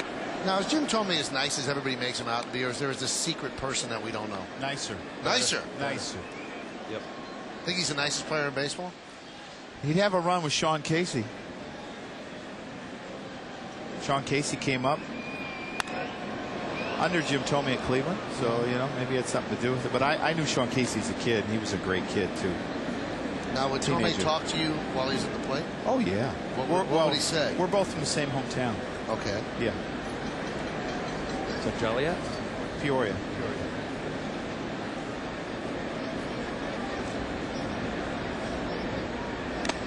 You guys talk about where you would hang out? Well, he would talk about how his father maybe saw my father, or he'd seen my father. I'm always amazed that two guys who come from the same hometown, and one gets a ton of power, and the other guy, it's like, what happened? But you got a lot, too. Oh, I did, but I didn't get this mammoth home run shots. Would you trade your career for his? No. Okay, there you go. Yeah, there you have it. Those glittering World Series rings you have that he doesn't? Yes. That Manager of the Year trophy that he has that you don't? The job at Yes that you have that he doesn't? Get to sit next to you? The Emmy Award that you have that he doesn't? The single that he has that you doesn't? Base hit for Thome as he leads off.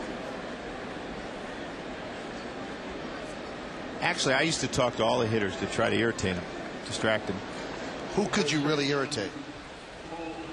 Chili Davis yelled at me, told me to shut up. Really? Told me don't talk to him anymore. And it was like, it was the last 3-game series of the year against, he was with Kansas City, I believe.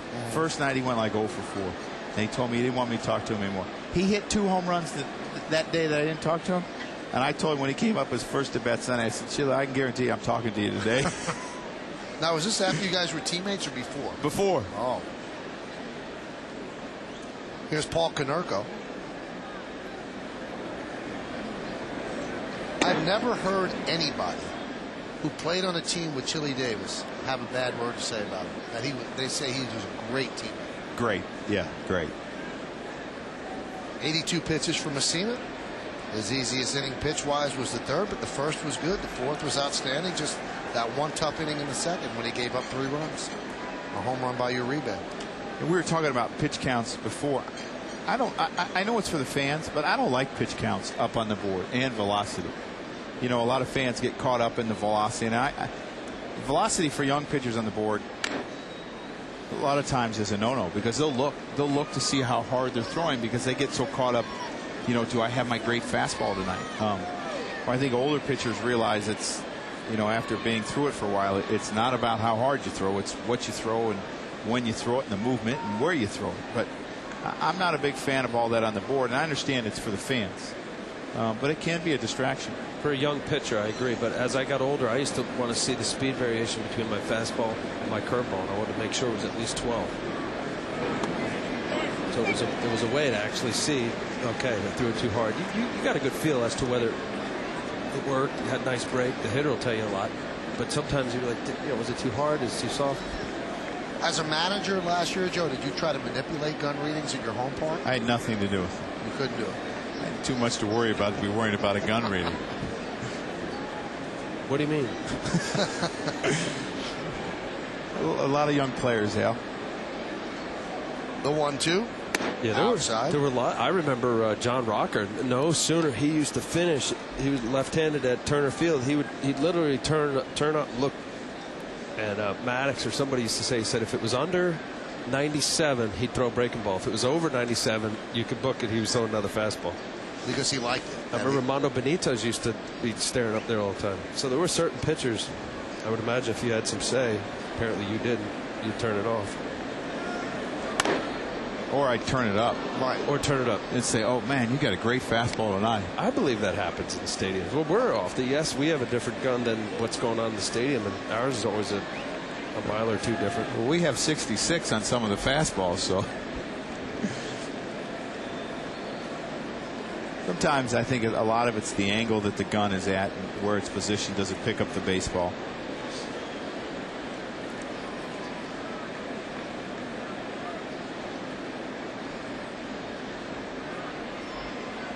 The 2-2 makes you wonder about how accurate the highway radar guns are. That's a good point. It's defensible. You just got to go through the whole court proceeding. That's good, Al. Tell everybody how to beat the team. Have you done that? Have you done that? I beat it, but I know people who have. You go get your lawyer and you beat it, because that's not reliable. We can even use this as an example. The stalker sport and the jugs gun, they vary in 2 miles an hour. What you learn here on Yes. There's the jugs. Jugs historically is always faster than the stalker. True or false? I didn't know the other one was called the stalker. Well, it used to be a ray gun, and then now it's the stalker. Sounds better. Oh, yeah, it sounds tremendous. Stalking the pitch. What do they use on the highways, Al, since you seem to be very versed in this? I would say we would hope, well, somebody who was speeding would hope it would be the jugs gun, because it would read 2 miles an hour faster. No, you'd want the stalker because you want it slower. No. Once they get you, then you can justify that it would be lower because their gun was fast. Oh, Chicago, New York. You're making a comeback, Al. The 2-2. Inside 3-2. Oh, this could be a long series. 11-10-0 for the Yankees, 3-6-1 for the White Sox. Are you referring to the game times or the company? I think a little of both. 89 pitches for Mussina.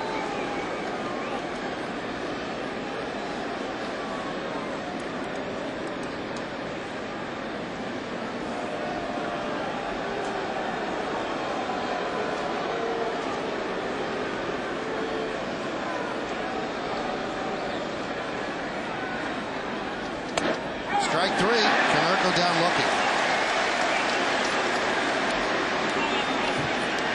Well, these White Sox hitters, they've been complaining a lot to the home plate umpire, Phil Cousy. Phil Ozzie likes to turn and get into a conversation rather than turn away. Well, this is a hanging changeup. You see how high it is. It's almost coming down like a split finger. And now he just threw Konerko out. And usually when things are going bad, that's what you see. You see a lot of arguing with the umpires. You know, when things are going good, you know, you just take it and you keep going. And sometimes it's just frustration. And I'm not saying that Paul Konerko should be thrown out of this ballgame, but I'm just saying you see a lot more bickering with the umpires when you see teams losing ballgames.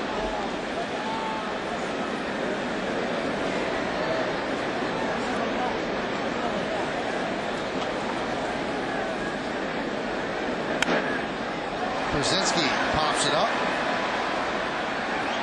A-Rod.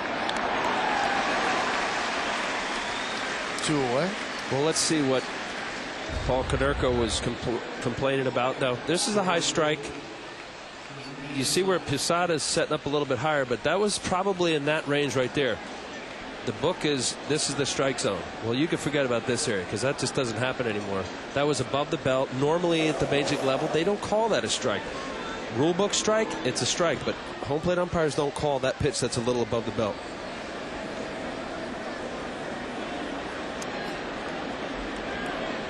I'm not sure Konerko's left the bench yet. Yeah, that's why there's the little hold up here. Now he can sit and watch the game with Ozzie. My guess is they won't be watching on the same TV.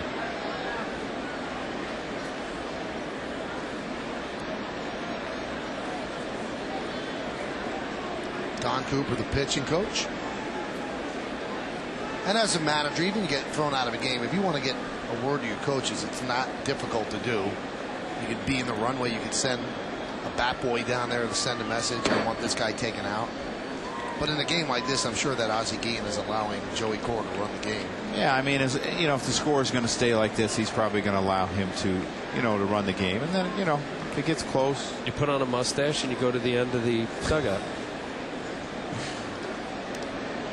Michael, you put on a mustache and you go to the end of the dugout. The Bobby Valentine Oh, reference. yeah. Now, did you look at Bobby and go, what are you doing, Bob? Did you actually say those words? No, I didn't say those, but I was thinking that. And were the guys laughing at him? Or Hershiser was like standing in front, like being the cover. He's so wide, like every camera angle focusing in there. Or no sense standing there. They got him. Count 3-0 to die. Bobby's glasses were somewhat like that. That was it. The mustache was the tape eye black. Is that what it was? Yeah. So it was a little darker than that guy's gray mustache. It must have been, you know, just a laugh a minute with Bobby as a manager. You never were bored. No, but I liked it. I had some of my best years there. And as far as a knowledgeable baseball mind, he was as good as anybody I've ever had.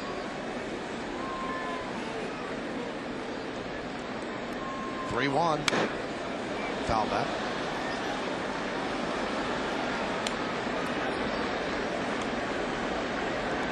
Yankees lead 11-3 on the strength of 5 home runs. In fact, all 11 runs coming on the 5 home runs by 5 different Yankees. And if you just joined us, A-Rod has not hit a home run. He's still at .499, 0 for 15 since his last home run. And the 3-2 fouled away. And if you're looking ahead to the bottom of the 6th, it'll be Abreu, A-Rod, and Matsui coming up.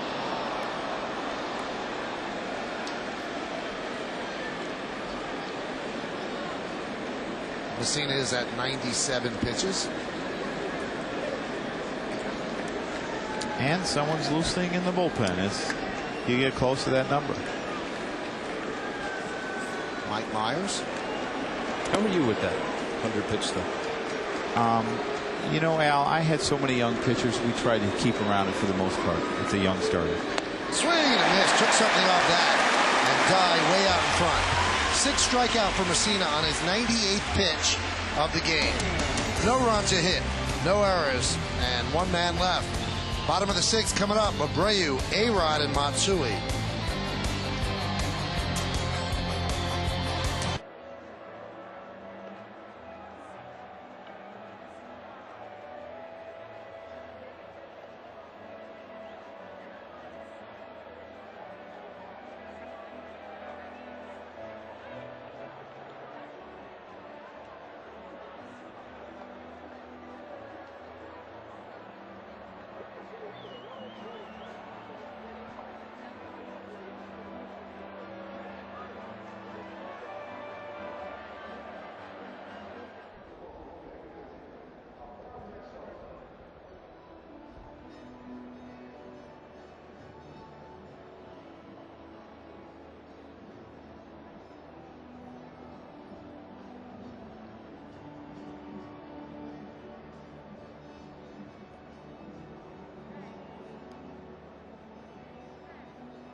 in this inning, and he's trying to join this group.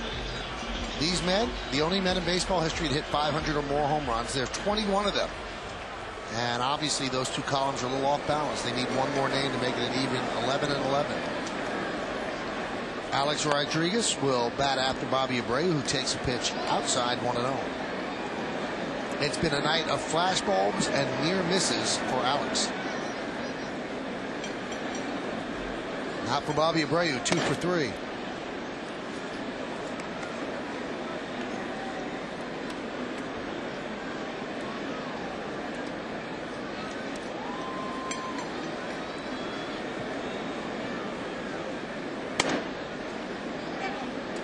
And a strike.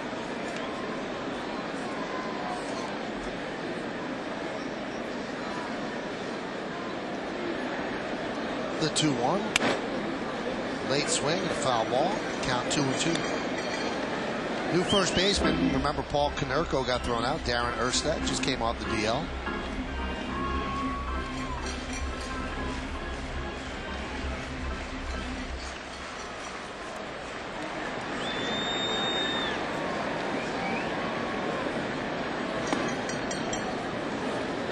Count full at 3-2.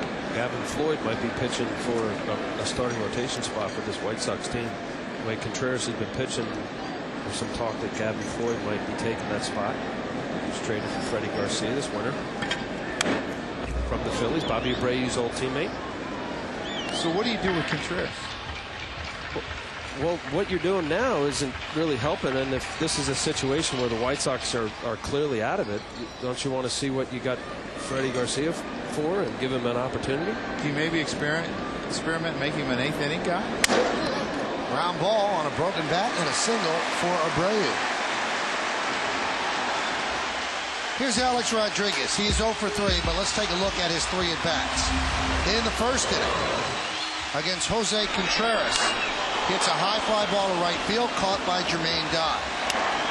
In the third inning, deep drive to center, caught by Owens, and then Jermaine Dye in the fourth takes away an extra base hit running into the wall. So he's gotten closer to hitting one over the wall. And this crowd is looking for 500.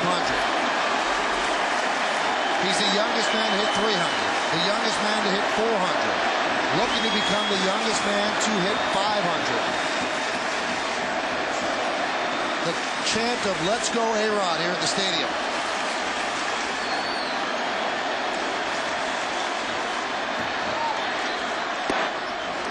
A man who last year so reviled by these fans, booed him at every opportunity. Now this, where they want to catch every single swing forever. He has had a season that has won over the New York crowd. And now trying to enter the history books here in the Bronx.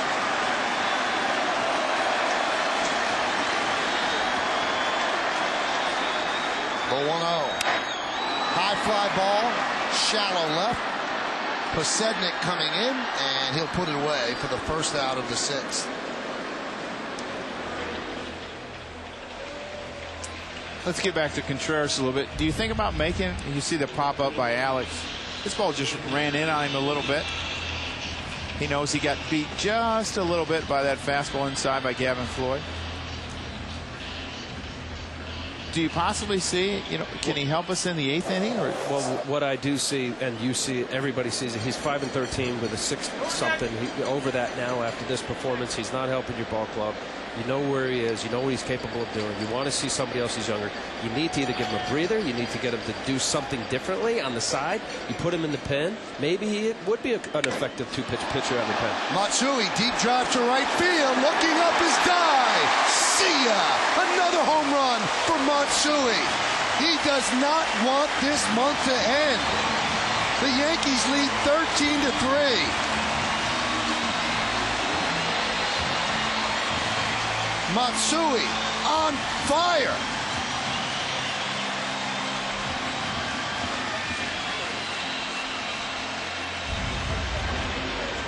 Here's that fastball up out over the plate from Gavin Floyd. And as Michael said, 13th home run.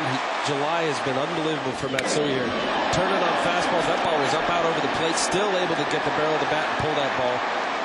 Hideki Matsui is locked in.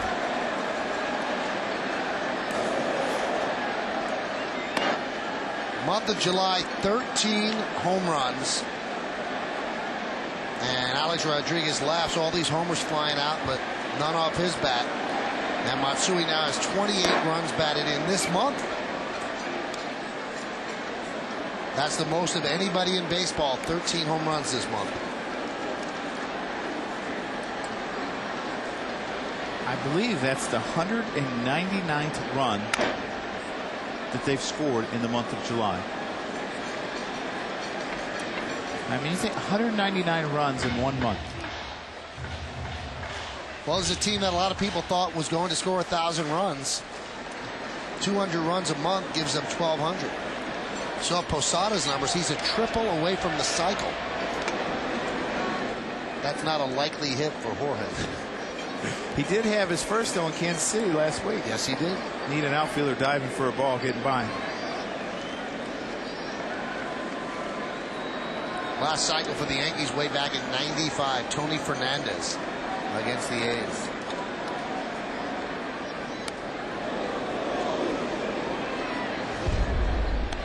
You know, catchers can hit triples, though. We rewind to 1996, 6th game of the World Series. Greg Maddux on the mound. Look at them chugging in there for a triple. Not a lot of style there, Michael. Oh, big time style. Pop-up slide. That's what it's all about.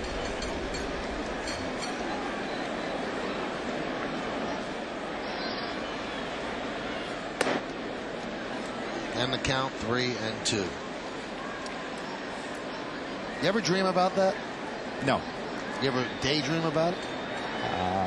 Not really. Really? No. You know what I think more about is the pile. Ground ball and through for a base hit. Posada is closing in on 340.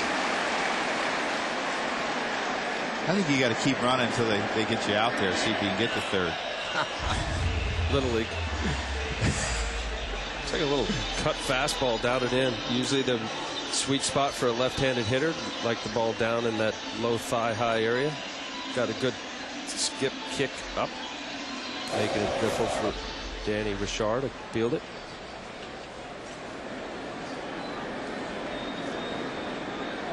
That's what happens in Little League, right? You hit the ball past the second baseman, you get a triple.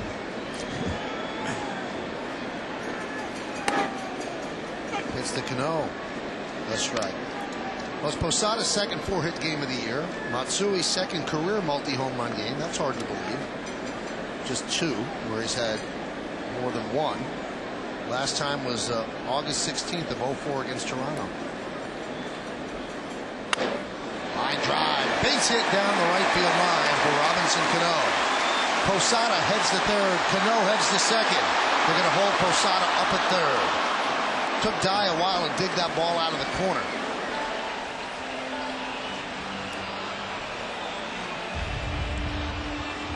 Hit number 42 for Robinson Cano. You see this curveball, and he just glides to the baseball. Even when he gets out front, he is soft on that front side and doesn't get too far out front, able to keep his hands back. Hits this ball down in the corner. Kind of gets slowed up, hitting the padding. Jermaine Dye gets it in, makes a good throw to Richard for the relay.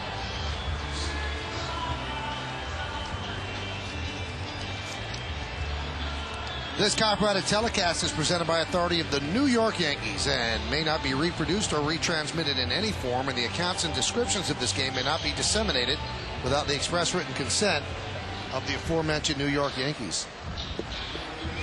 Well, that's Robinson Cano's 41st multi-hit game, and here's Andy Phillips looking to extend his hitting streak to 12 straight. He and Alex Rodriguez, the only 2 Yankees without a hit. Yankees have pounded out 14 hits. How about the Yankees at the stadium? The last 2 games at the stadium, last 3 now, 17 runs, 21 runs, and 13 runs. High drive, deep left center, Jerry Owens back. He's there and on the track. He makes the play for the second out. Both runners tag. Posada scores. It's a sac fly for Andy Phillips, and the Yankees lead 14-3.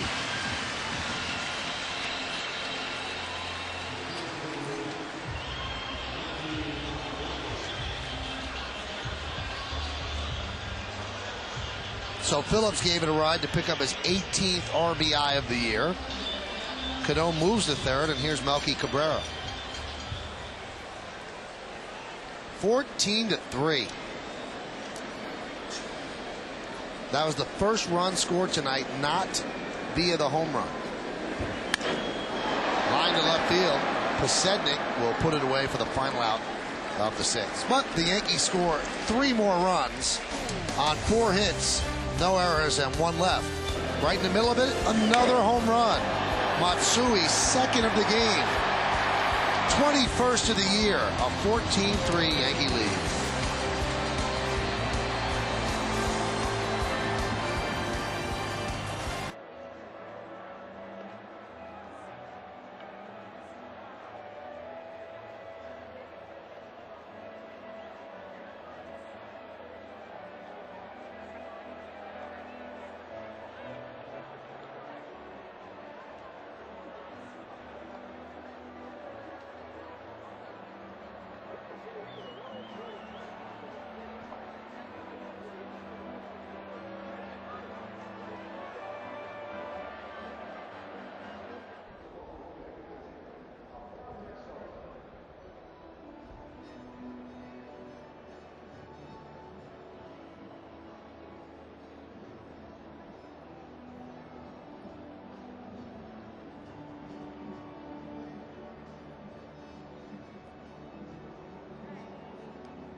Brought to you in part by IO Digital Cable, the leader in HD, and HD is free with IO.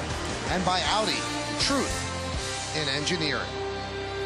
Well, Mike Mussina's night is over, and listen to the boos here from the crowd at Yankee Stadium. Bob Shepard just announced that Kyle Farnsworth is pitching the 7th inning, and the sellout crowd booed Farnsworth. The Visa scoreboard, 14-3 Yankees lead.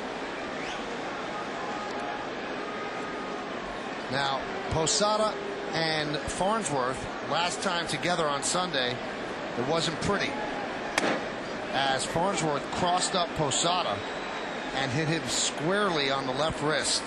Now, Posada turned and gave him a look.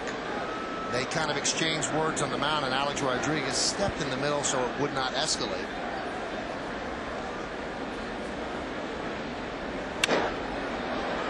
Pierzynski lines one to left field, right at Matsui. New right fielder for the Yankees is Shelly Dunkin. Here's the cross-up on Sunday.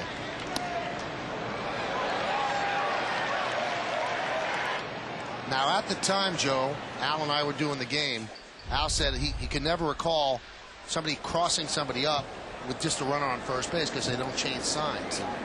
And you can see Posada was pretty chapped. Well, yeah, I mean, no matter whose fault it is, when you get hit in the wrist like that, you're going to be chapped.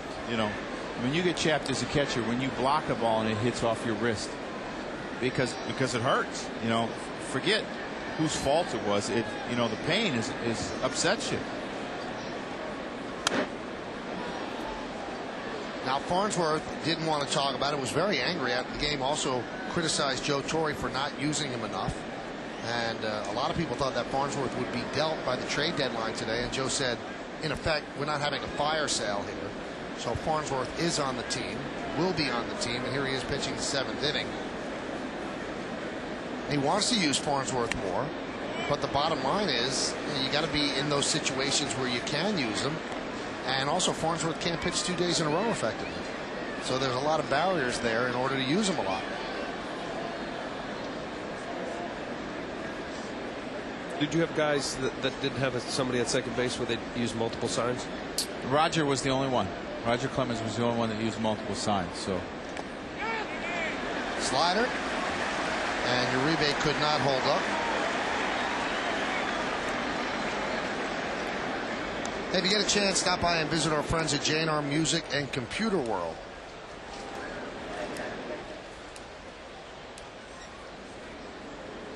Torrey's exact words regarding why Farnsworth wasn't dealt, quote, "We weren't looking to peddle anybody." He also went on to say before the game that Farnsworth is still a key component for this team.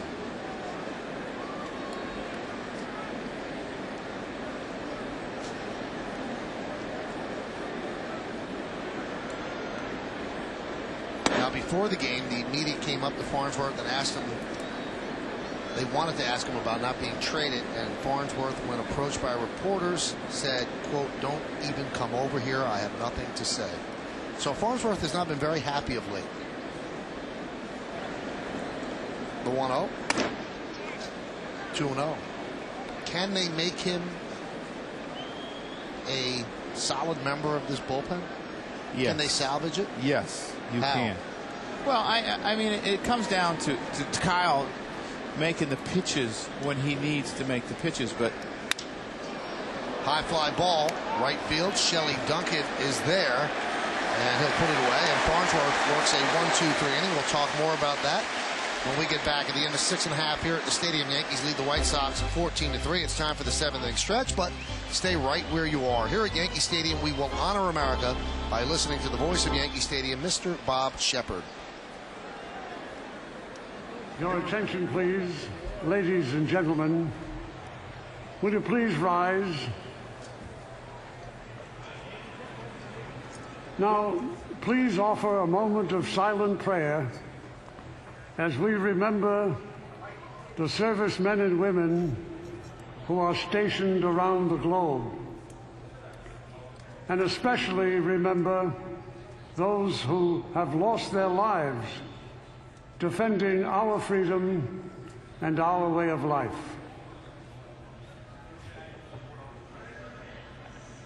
And now, please join Kate Smith as she sings "God Bless America."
Yankees lead 14-3 on the Visa scoreboard. Johnny Damon leads off against Gavin Floyd. New catcher is Toby Hall. And there's a new shortstop. Andy Gonzalez takes over for Juan Uribe. Damon, Jeter, and Abreu if anybody gets on A-Rod. Deep to right field. There it goes. See ya! An upper deck home run. Johnny Damon. The Yankees lead 15-3.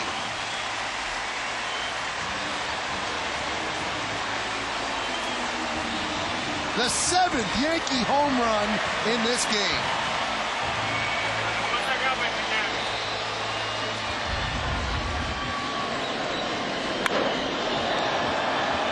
When you go inside, Al, you better miss inside, not out over the plate, because when you miss a few inches from the inside corner, that spells upper deck a lot of times. Especially on a 1-0 fastball count.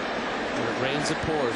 These are days when you're facing a lineup that the Yankees are possessing right now. You just hope it's not you when the phone rings down in that White Sox bullpen. Let's get back to Farnsworth. Something for you to chew on, Michael and Al. Okay, I have 2 points about Farnsworth. Okay. First of all, who are you going to replace him with? There were maybe 2 guys to go out and get. Gagne and Dotel, right? And maybe Alvarez. I'm going to say 2 guys to replace him with, Michael. Okay? All right? Number 1. And those 2 guys, they didn't want to give up what they were asking for. Okay? And I can understand it. Point number 2. Okay? Now, don't think that I'm comparing the talent level of an Alex Rodriguez and a Kyle Farnsworth. But remember how people treated Alex in a sense? Last year he struggled during the playoffs.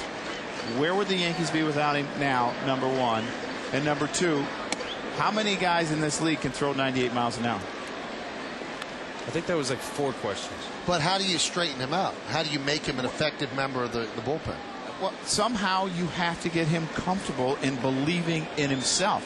You know, I think it was a tough end of the year for Alex. Alex went home, worked hard, got the belief in himself, ironed some things out in spring training, and has been a different guy. Now, Alex Rodriguez, I will say, is the most talented guy in the game, I believe. Okay, and the talent level is not quite the same. Jeter grounds out to second. But I think if the Yankees are going to go a long ways in October, I think they need Kyle Farnsworth, and you have to find a way to get the most out of it. I agree. Everything you said is true. You got a guy that possesses great stuff. What do, Michael? You do a lot of things within your bullpen sessions, with your pitching coach video, your catcher, anybody to figure out a way that what I'm doing is not consistent enough to be effective, to be a bridge guy to Mariano, which is why they signed him. And go ahead. Here's Shelley Duncan, who took over in right field for Abreu. And just based on what I've seen from up here, it's far enough away, but you throw 95 or better if it's pretty much consistent enough where the hitters don't have to really honor something off speed for called strikes. You become predictable, and that's the only thing. He gets a little erratic with his control, and he hasn't shown a predictable breaking ball. It's not easy to fix all the time, but that's what I see. Shattered bat popped up right side, and Erstad gives it a look. But I believe it's fixable. Now, can the Yankees fix it here? Only Kyle can tell you that, because I think a lot of it falls on Kyle. I mean, and there's a lot of guys that you think that you can fix, and it never happens. But like I said, there's not a lot of arms like what this guy's got, and I think it's worth the risk. Well, one thing that you kept hearing about everybody who wanted to talk about Kyle Farnsworth with the Yankees, they wanted the Yankees to eat a significant portion of the contract. And my take on it was, if you're going to pay a lot of his contract, let him do it here. You know, try to work it out here. You're going to pay him. Let him earn his way back up to that spot. I mean, I think the Yankees made the right move by keeping him. You know, I know people are frustrated. He's frustrated. He knows that he can pitch better than he can pitch. That one's drilled deep to left field. There it goes. See ya. Home run, Shelley Duncan. The Yankees' 8th home run of the game. That is an all-time Yankee record. And they lead 16-3.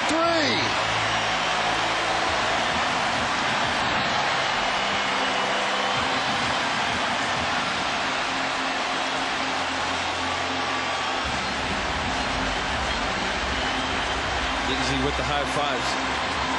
Well, now the guy they want to hit a home run has not hit a home run. Alex Rodriguez.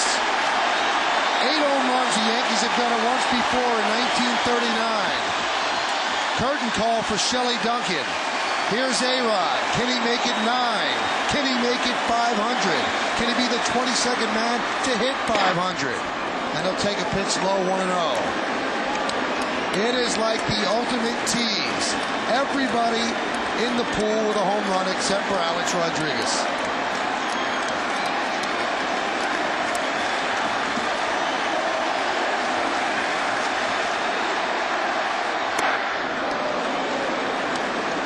I actually think there were more flash bulbs go off there than any other pitch that he has seen tonight. Well, another hitter's count, so probably more this time as well.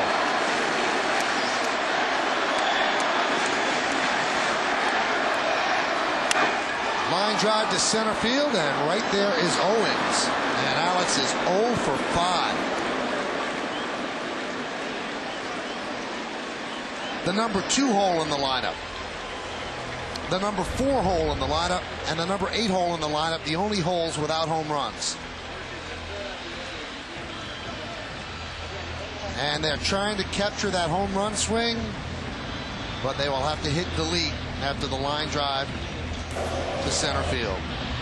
Now, it doesn't look as if Alex will get up again, so a lot of people, that was the reason they stayed in a blowout game. And he doesn't even want this bat anymore. Yeah, give it to a kid. Wow. There's Matsui. 8 home runs. The Yankees have never hit more in a game in their illustrious franchise life. There's a strike. How's that for getting advice? Shelly Dunkin talking to the Rocket. You think Roger's telling him there? Better not take a swing like that off of me.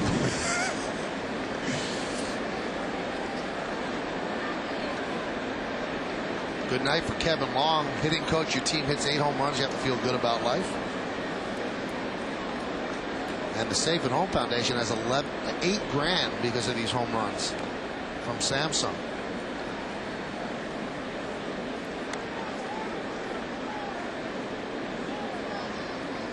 It's a pretty sweet souvenir to come take home from the game. See the family on the phone calling everyone at home. God, I can't imagine that being a little boy. Alex Rodriguez gives you his bat. I mean, it's one thing to get a broken bat. I mean, you can understand a lot of times players will give away a broken bat. Here's my bat, you know? Yeah. Look at his face.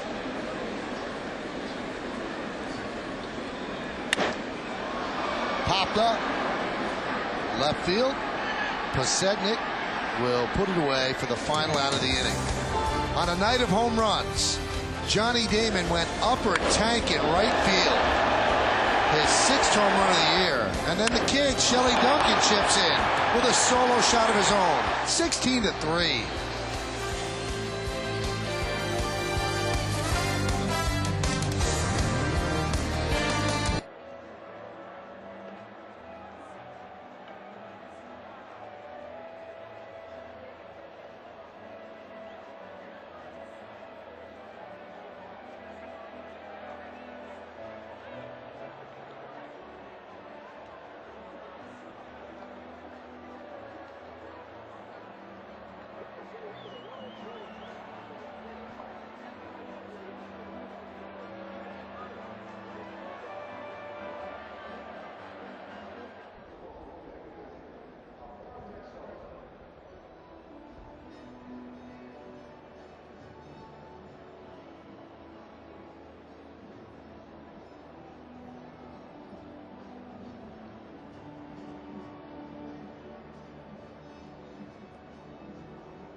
presents Yankees Encore. It's a replay of every Yankees game that gives you a second chance to see all the excitement of Bombers baseball.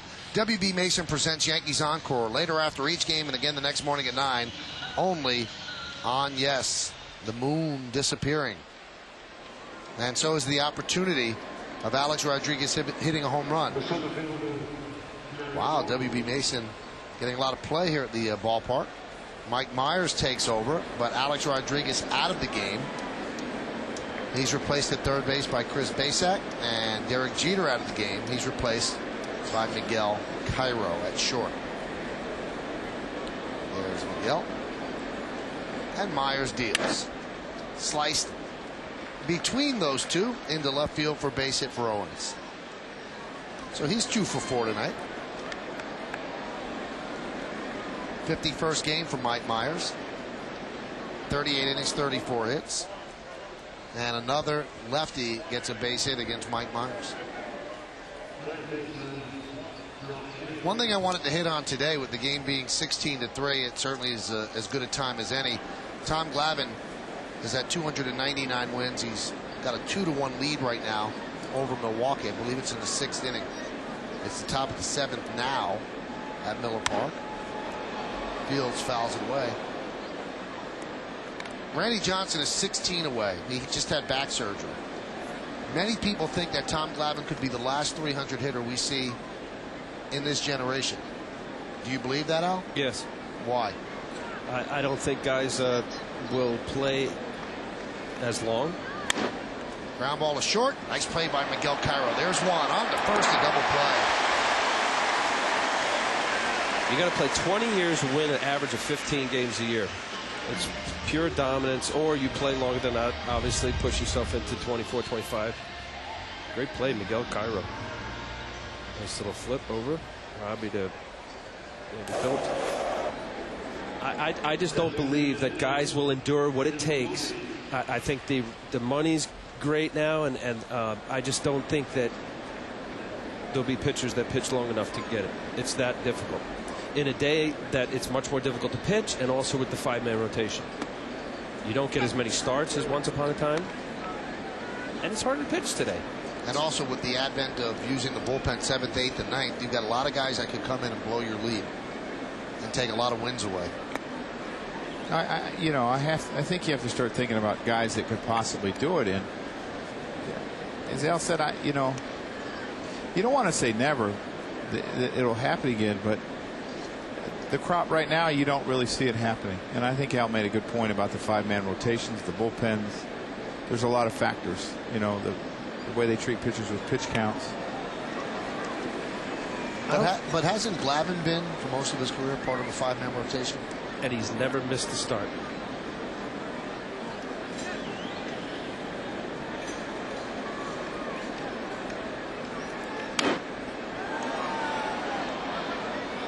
Hey fans, tonight and throughout the Yankee season on Yes, we're allowing you to vote along with your Yankee announcers for the Chevrolet Player of the Game. Text your vote to 58772.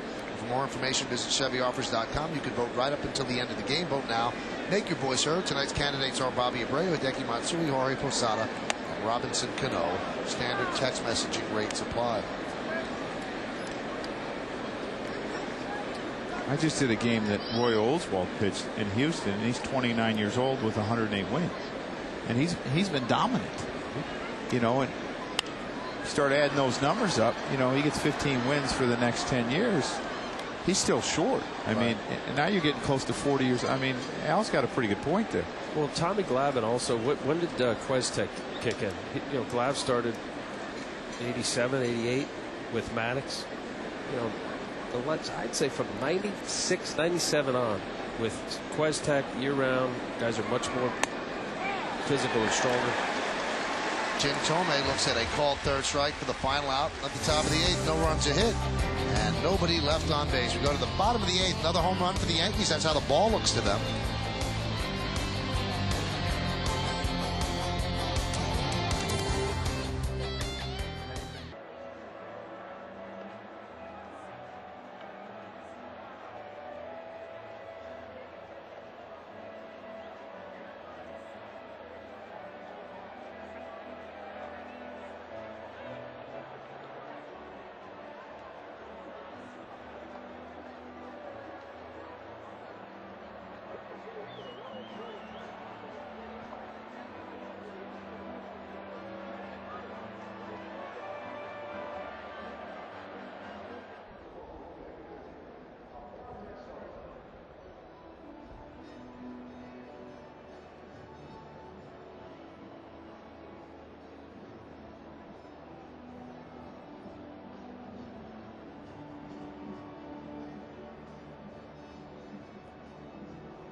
By Heineken. Boy, there are a lot of hits in there. Only Andy Phillips and Alex Rodriguez not part of the party. But check out the home runs. 8 home runs for the Yankees. Damon with 1, Abreu with 1, Matsui with 2, Posada 4 for 4 in a home run, Robinson Cano with a home run, Melky Cabrera with a home run, Shelly Duncan actually came into play for Abreu, and he hit a home run. 8 home runs. Yankees have never hit more in a game in their franchise history. Last time they hit 8 in a game, 1939. Boone Logan will try to stop them from setting a record. And he is going to face Jorge Posada. Posada 4 for 4, his 11th career 4-hit game. He has never had a 5-hit game.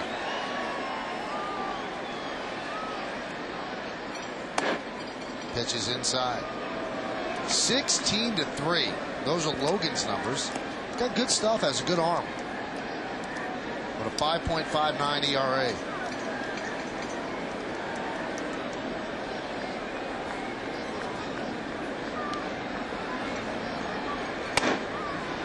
There's a strike.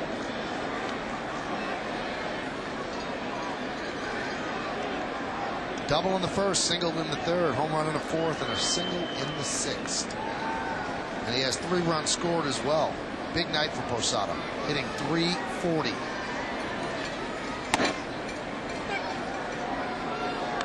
Now, Joe Mauer won the batting title last year, but it has historically been a given that catchers just can't hit for high average, and Posada is flying in the face of that.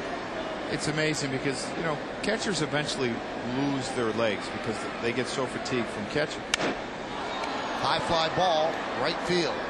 Looks like they'll finally retire Posada as Dye makes the play. 1 away. And your legs are so important to you when you're hitting, so it's been amazing that he's been able to do what he's done. And the other thing is he's not 25. I mean, he's 36 years old. He's caught, you know, the last 7 years, averaged about 140 games a year. He's been durable. He's had a remarkable year. Only 3 catchers have ever won a batting title: Bubbles Hargrave, Ernie Lombardi, and Joe Mauer. And Mauer the only one in the American League.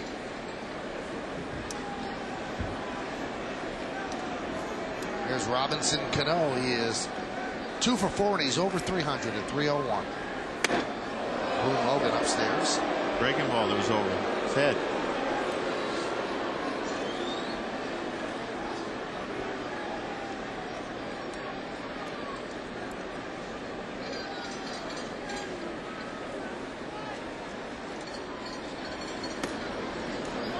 Along with Joe Girardi and Al Leiter, I'm Michael Kay. You're watching Yankees baseball right here on the Yes Network. Bottom of the 8th inning, Yankees lead 16-3. Yankees with their own version of home run derby. 8 home runs against the White Sox. Juan Uribe connected a 3-run home run in the second, so there have been 9 home runs in this game. Al, I want to ask you a question about mechanics. What is your feeling about a pitcher? I'm watching Boone Logan here, and it's almost like his body goes this way, and to throw you have to stand up. Do you think it's hard to jerk back, and sometimes when you jerk, do you jerk too much?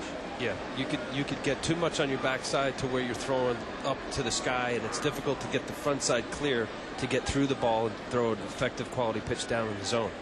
You want as best a direction to where you're throwing the ball.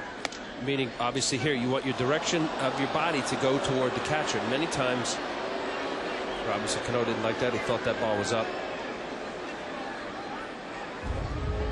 And balance, if you see his balance, what Joe's talking about, he's kind of leaning this way, and then you got to come back with your direction to go home plate. So ideally for a pitcher's mechanics, you want to kind of what you'll hear north and south, which is basically you Ground ball, third base, Josh Fields, 2 away. You load up on your backside, right-hander you load up on your right leg, left-hander on your left leg, and you try to get all of your energy to go toward the catcher. Some deliveries, people start, you know, little league and high school and wherever, and they just get accustomed to the mechanics that they have. He's got little push-off on the backside. He doesn't really get much ride on his leg. It ends up being more arm.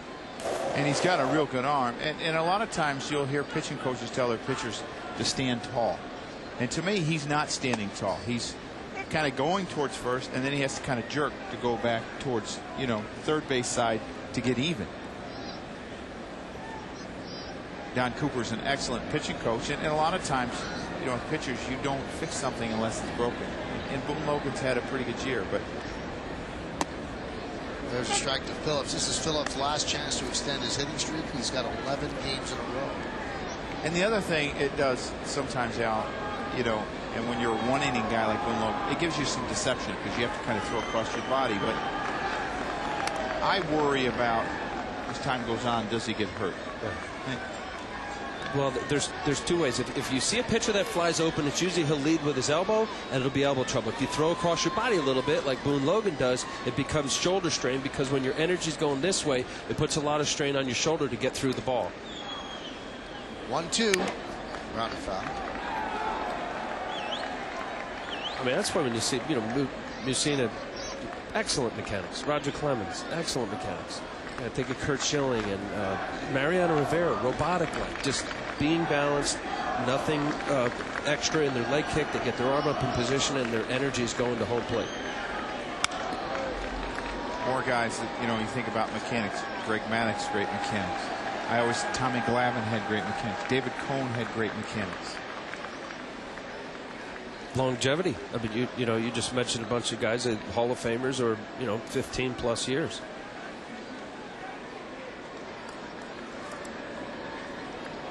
The 1-2. Foul back. Phillips really battling to keep this hitting streak alive.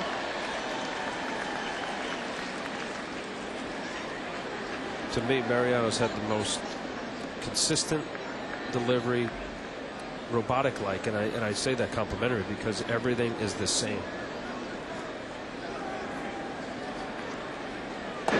That's what you try to get to as a pitcher and as a hitter as well, right? I mean, exactly, yeah. Some hitters that I was talking to Greg Walker about, I said, well, why is Konerko hitting better? And he said he's just got better balance and his bat is coming through the zone longer. The barrel of the bat's going through. And he said he's a guy that'll tinker with his swing every couple days. 2-2. Popped up. Shallow center. Jerry Owens coming on. And Andy Phillips' hitting streak is over unless the White Sox have a big rally in their bones. Yankees go down in order 1-2-3 for the second time tonight. Last lick's coming up for the White Sox.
On postgame, as Bob Lorenz gives you detailed analysis of this contest with the White Sox, and Kimberly Jones covers the clubhouse for exclusive interviews with the key players.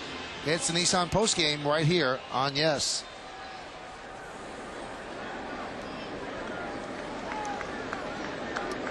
(16-3) Yankees lead on the strength of 8 home runs. No, none of them off the bat of Alex Rodriguez. New pitcher for the Yankees, Sean Henn, out of the pen. His 20th game. See his numbers, and he will face Darren Erstad. First at bat for Erstad.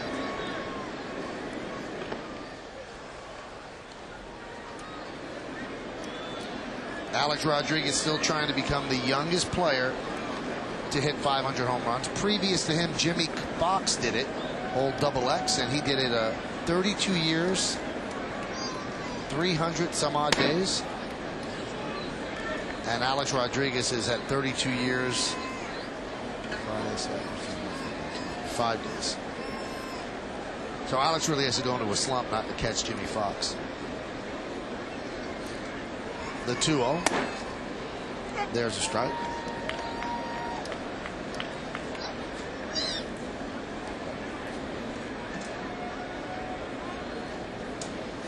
Paul Konerko got thrown out of the game in the 6th inning, arguing a called strike 3 with home plate umpire Phil Cuzzy. The 2-1. Blooped into right field. That is going to Dunkin for a base hit between Dunkin and Cano.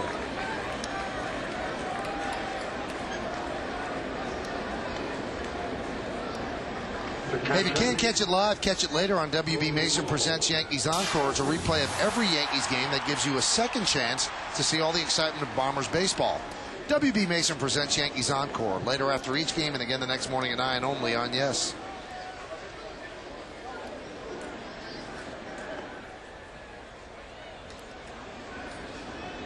Here's Toby Hall. High fly ball left field. Matsui. 1 out.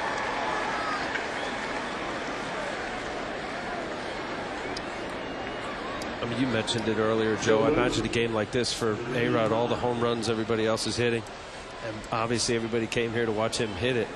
You know, there was no really approach in a game that's 16-3. No, you're trying to hit a home run. Everybody knows you're trying to hit a home run. The pitcher. I think after it got 11-3 after the 4th inning, the focus becomes trying to get it out of the way. And you know what? He still had pretty good at bats, though. I will give him that. You know, he hit the ball the other way. Jermaine Dye, ground ball up the middle. This could do it. There's one on the first double play, and the Yankees win the game 16-3. So the Yankees had a rough weekend in Baltimore, but bounced back here at the stadium. And their last 3 games here at the stadium, 17 runs, 21 runs, and now 16 runs, as well as 8 home runs, 2 by Hideki Matsui. In the last 3 home wins, they have combined for 54 runs. Shelley Duncan chipped in with a home run. Jorge Posada was 4 for 5, and the Yankees put together 16 hits, half of them home runs, and 16 runs to slap around the White Sox 16-3 in the first game of this 3-game set from Yankee Stadium. 53,958, 23rd sellout of the year on hand. And Joe Torre knows his team might be able to gain ground on everybody in front of him, the Red Sox and the Indians. So a big night for the Yankees in so many ways. Obviously, Alex Rodriguez, the only one still looking for a home run, it seems. He was looking for his 500. Well, Kim Jones was looking for Jorge Posada. She found him. Let's go down to Kim on the field. Kim? Thank you, Michael. Jorge, 8 home runs tonight. You had one of them. Have you ever seen anything like this? No, not like this. You know, people feel pretty good coming back home, and it seems like everybody was swinging about well. It almost looked like batting practice. We don't want to say that, but you know what? It's just one of those days that everything happens a little contagious. Everybody follows each other. For 7 different Yankees to have home runs and Alex Rodriguez not to have one, did you guys tease him a little bit about that? No, not really. You know, it's the way it goes. Baseball is a funny game, so he probably comes here to, you know, hits 2 tomorrow. Let's talk about your offense. You have continued your amazing offense this season. You've got to be run down. How are you doing it? Just a lot of energy. You know, come to the plate, ready to be prepared to play, and you know, having fun at the plate. You make it sound simple. Try to. Thank you, Jorge. Michael? Thanks a lot, Kim. Jorge Posada having a magical year, just under 340 for the season as we head to August. We've got so much more to come. We've got the plays of the game. We've got the player of the game. We've got the post-game show with Bob Lorenz and Kimberly Jones. We have a Yankees 16-3 win.